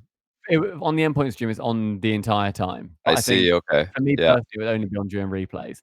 Got it. Yeah. I also like on replays to have the player picture come up. I really like that. It's just a nice personal thing. It's just like, hey, this is what this person looks like. Yeah, I like that. Yeah. Cool. Rocket Baguette with their Summer Grand Prix did really well with that. I think there's a bit big to start with, and they reduced the size of it. I like the fact they changed it going forward as well. And also at the end of each game, I think Summer Grand Prix's what's it called? Stat screen. Yeah, was one of the greatest things we've seen in Rocket League Esports broadcasting so far. That stat screen, I think, is revolutionary and did not get enough credit. What did they have on there again besides the usual stats? They had the possession. They had boost. Yeah, I like that. Yeah, like the bars as well, not just numbers. So you didn't have to like read each one. You could literally see it like in football. We have like the possession bar. Do they have average speed? I want to see pro players trying to be like I'm the fastest player ever. I don't know, fastest game of all time. That they had on there that I wasn't keen on, because I don't need to know how fast they're going. Like at that time, at least. Like at the end, I think it'd be cool, like you say, like to see. Yeah, and that's for sure. In the moment, I don't need to know. Same with ball speed. I don't really need to know how fast they're going. I can just sort of look and see if they're going quickly. Yeah. But yeah, I think generally minimal, I'm happy with. And scoreboard off center. Like Cole just put a screenshot in our chat. Yes. Screenshot off center, like a football match, I think is really cool. And something that Rival did really well is they showed the series individual game scores as well in each one. So it says best of 5, had all 5 up there. And you could see, game 1 was a 3-1, and then it went to a 2-1, and stuff like that. And I think it's really good just to see how it went throughout the series. But that's my perfection, is just the lower, keep it simple, and then go big. You want boost of all players to be visible at all times. Correct, yeah. I wonder if like one other thing to mention is like the boost like meter always being there. We're in the corner where it always is. That's you're just post a screenshot that doesn't have that. It has the boost of the player that you're spectating in the middle at the bottom. I actually am an advocate of like keeping the boost meter in the corner where it is in game, because I don't think we need to take anything away that would appear in game. In game, you see the score at the top and the boost in the corner. That's it. So although I agree, I like the score in the corner because I used to watch a lot of football and that's where the score was. Like, because Rocket League score in game is in the middle at the top. If they want to keep it in the middle at the top, I'm okay with that. I think that's fine. And the boost in the corner as well. Just add in the boost of all the other players. That's like, I think that's all you really need. Apart from that, I like to keep it simple for sure. And then the one, go on, sorry, Stumpy. Just very quickly, if it's on LAN, I'd have all of that and then a wide shot of all 3 players in each top corner. The Would you entire have that time. on all Not the the time whole or only on time. replays? I would have it on all the time. I wouldn't have 3 individual cameras. I'd have it like they do in CS:GO, where they have got individual cameras for like individual shots, whatever, like for replay packages. But they otherwise have one camera at the end that looks down all 3 PCs, and that just takes it obviously like just one normal square. I'd have that in the corner because I think there's so much reactions that happens in a game, and if somebody misses a really easy shot, I want to immediately look and see how they've reacted. That's But why I maybe like replays are better for that. Well, I mean, yeah, you can see when they Exactly. miss, but I don't know. Like a lot of the time, they're just like, they're just Yeah, chilling, looking at the Yeah, monitor. exactly. That's So- where you need a decent production team. And when I say, I guess what I mean by that actually is enough people to have one person whose job it is to keep an eye on the players' reactions and say if they're worth chucking in there in a sort of split Yeah. screen thing. It's like Because what when they they're there do- the whole time, oh, I can't stand it. It's When like they're what they do with managers, right? They don't have a little picture of the managers in the bottom corner of a football game at all time in case the manager gets angry at someone. They just like show it on a replay. They'll be like, "Whoa, look how angry this exactly. manager got at this particular moment at this player." A manager is getting really angry, throwing a water bottle on the ground. They'll throw that as a highlight. Yeah, They'll put that on there as a highlight. They don't have like a manager on there all the time. I I always love get them. actively annoyed when I see 6 little players in low resolution from different angles, different distance to the screen Yeah, because yeah. Bluey plays up there. It was always Louis' Bluey. forehead is like Exactly. right It's just here. a waste of space. Get rid of that from the off. We don't need to see that because that's 20% of the bloody screen. The one I've shared, the reason I like it so much is because the identity of the teams bleeds all the way through it. You've got a theme of white versus dark blue, and that theme is in the top left. It's in the player boost things on the left and right, and it's also in the top right as well. So just looking at it, if you look at the clip that I shared, it feels somehow, to me at least, it feels somehow more fluid. I get this sense that the team in dark blue is doing this double tap, is doing this thing. And I think it gives it much more identity than what we have often in many broadcasts, which are blue versus orange. Because especially think of it, especially when in the grid, there's 16 streams going on at once, and actually they all look pretty much the same. The UI will be different, but the cars on the field, they'll be blue and orange throughout. And you're watching Endpoint. Endpoint, one game they're blue, the next game they're orange. With this thing, you'd be able to look. Oh, it's the team that plays in dark blue. It's Akron. I love Akron. I'll sit and watch this one. I agree. I think And there's I so think much that they can adds- do with it. Yeah, and I love the fact that I also like how striking the boost is. You can see it out the corner of your eye going up and down. You get a sense of how much both teams have. It's even if cool you're to looking see the whole directly at the ball. team. It's really cool to see the whole team at the same time. You can see them popping up and down without having to look. And I think a lot of them try and be too subtle. A lot of the sort of new custom overlays that we have, they try and sort of find sleek places to put the boost meters. But I like how confident these boost meters are for both teams. Mm-hmm. Yeah. I could see why Psyonix would want to keep like the boost in the same place and the score in the same place, though. Yeah, I wouldn't 'cause it disagree looks with that. like I'd happily have that bottom right. as Esports well. is an advert for their game. That's what the game looks like. If people queue into the game, they're like, "Wait, why is the score here? I watched it and it was over there. Now the boost is over here." Like they want to keep it the same and just maybe add something to it. I mean, that's what they do. They just add an overlay to the game that we can all go and play. So you could still do that. You can still have the boost of all teams visible. And put players on there at key moments, have the teams actually use their colors. And I do agree the nameplates and the colors all being different and kind of matching the team's branding. That's cool. That makes a lot of sense. But again, I can see why orange versus blue, maybe that's an on-brand thing for Psyonix and they want to keep it orange versus blue because that's what people play when they play Rocket League.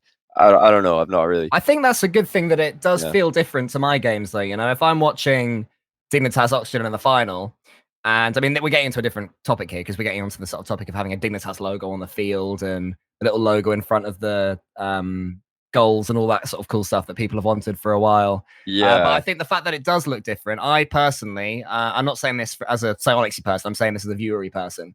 That to me is an advantage. Like, oh wow, this looks so cool. Like this is like my game, but times 100. This is even I better agree. than I what agree. see. Putting things onto like basically adding to the game is good. I like that rather than replace or changing. I think it makes sense. Like layering on top. Exactly. But we don't add too much. It's got to just be like the other players boost, and I don't really think there's anything else you need to see when the game's happening. That's it. That's the only thing that actually adds information to the broadcast without just getting like what are we looking at? Some, UI of Flight Simulator where you don't have a clue what's going on. If you're like, the game speaks for itself, and you never know when something crazy is going to happen. So you can't be like, here's some stats of the game. Oh my goodness, somebody scored. Rocket League, like a pinch might just go in. So you can't be like, here, a stat page like you can in another esport or sport where there's a clear, quiet moment where nothing is going to happen for a minute, and nothing's going to happen for a minute. Like, Rocket League is not that game. It doesn't work. I'd really like some.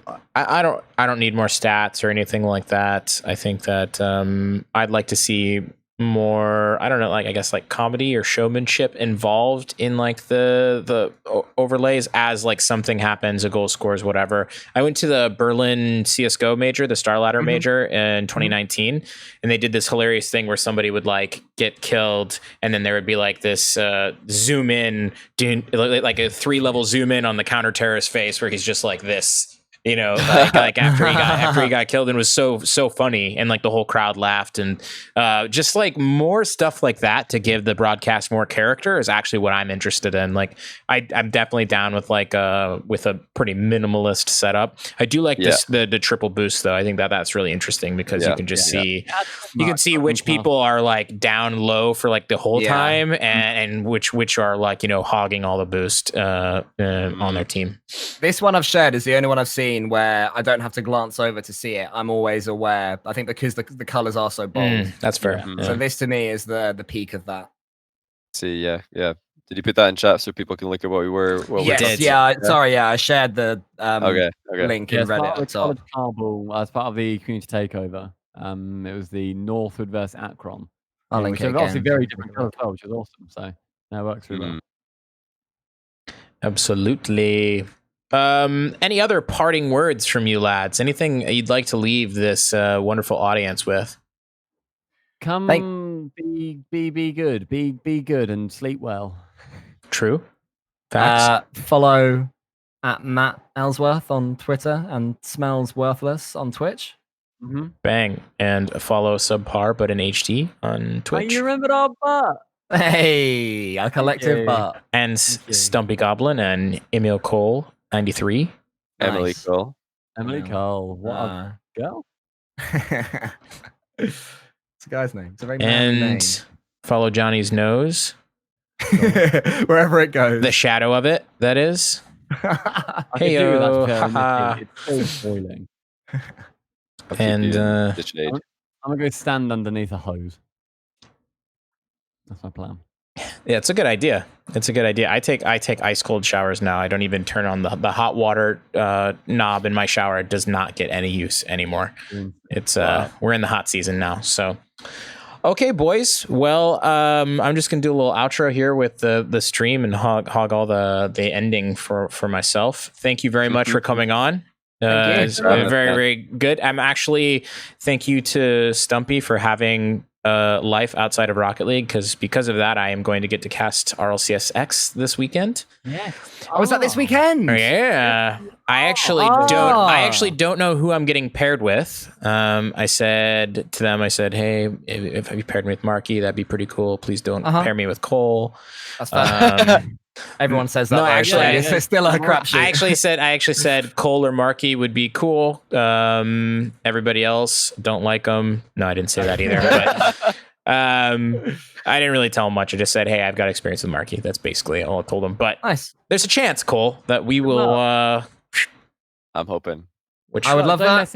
Pointing. I would love that, and equally, I would love to hear you do it with Marky as well. So I'm happy either way, my friend. Yeah. It'll be good times, and then. Of course, chat. You can check out my stream and Johnny's stream on Thursday. We'll be doing SSG, Space Station Gaming. And then on Friday, we'll be doing Oxygen Esports. So if you haven't already, go ahead and drop a follow. And if you enjoyed this podcast content and you like to see alerts go off on stream, you can also give me your Twitch Prime. I assume you all know how that works. You're all degenerate gamers. Ours is used, sadly. No problem. And if you don't have one to give, that's okay too. It's no problem. Be sure to have a great night and stay hydrated because it's hot. Right. It's hot. Thanks for listening to the Saltcast. You can find all the episodes, links to the YouTube and Twitch, and everything else you need in your life at my site, smelly.af. Head over there and I'll see you in the chat for the next show.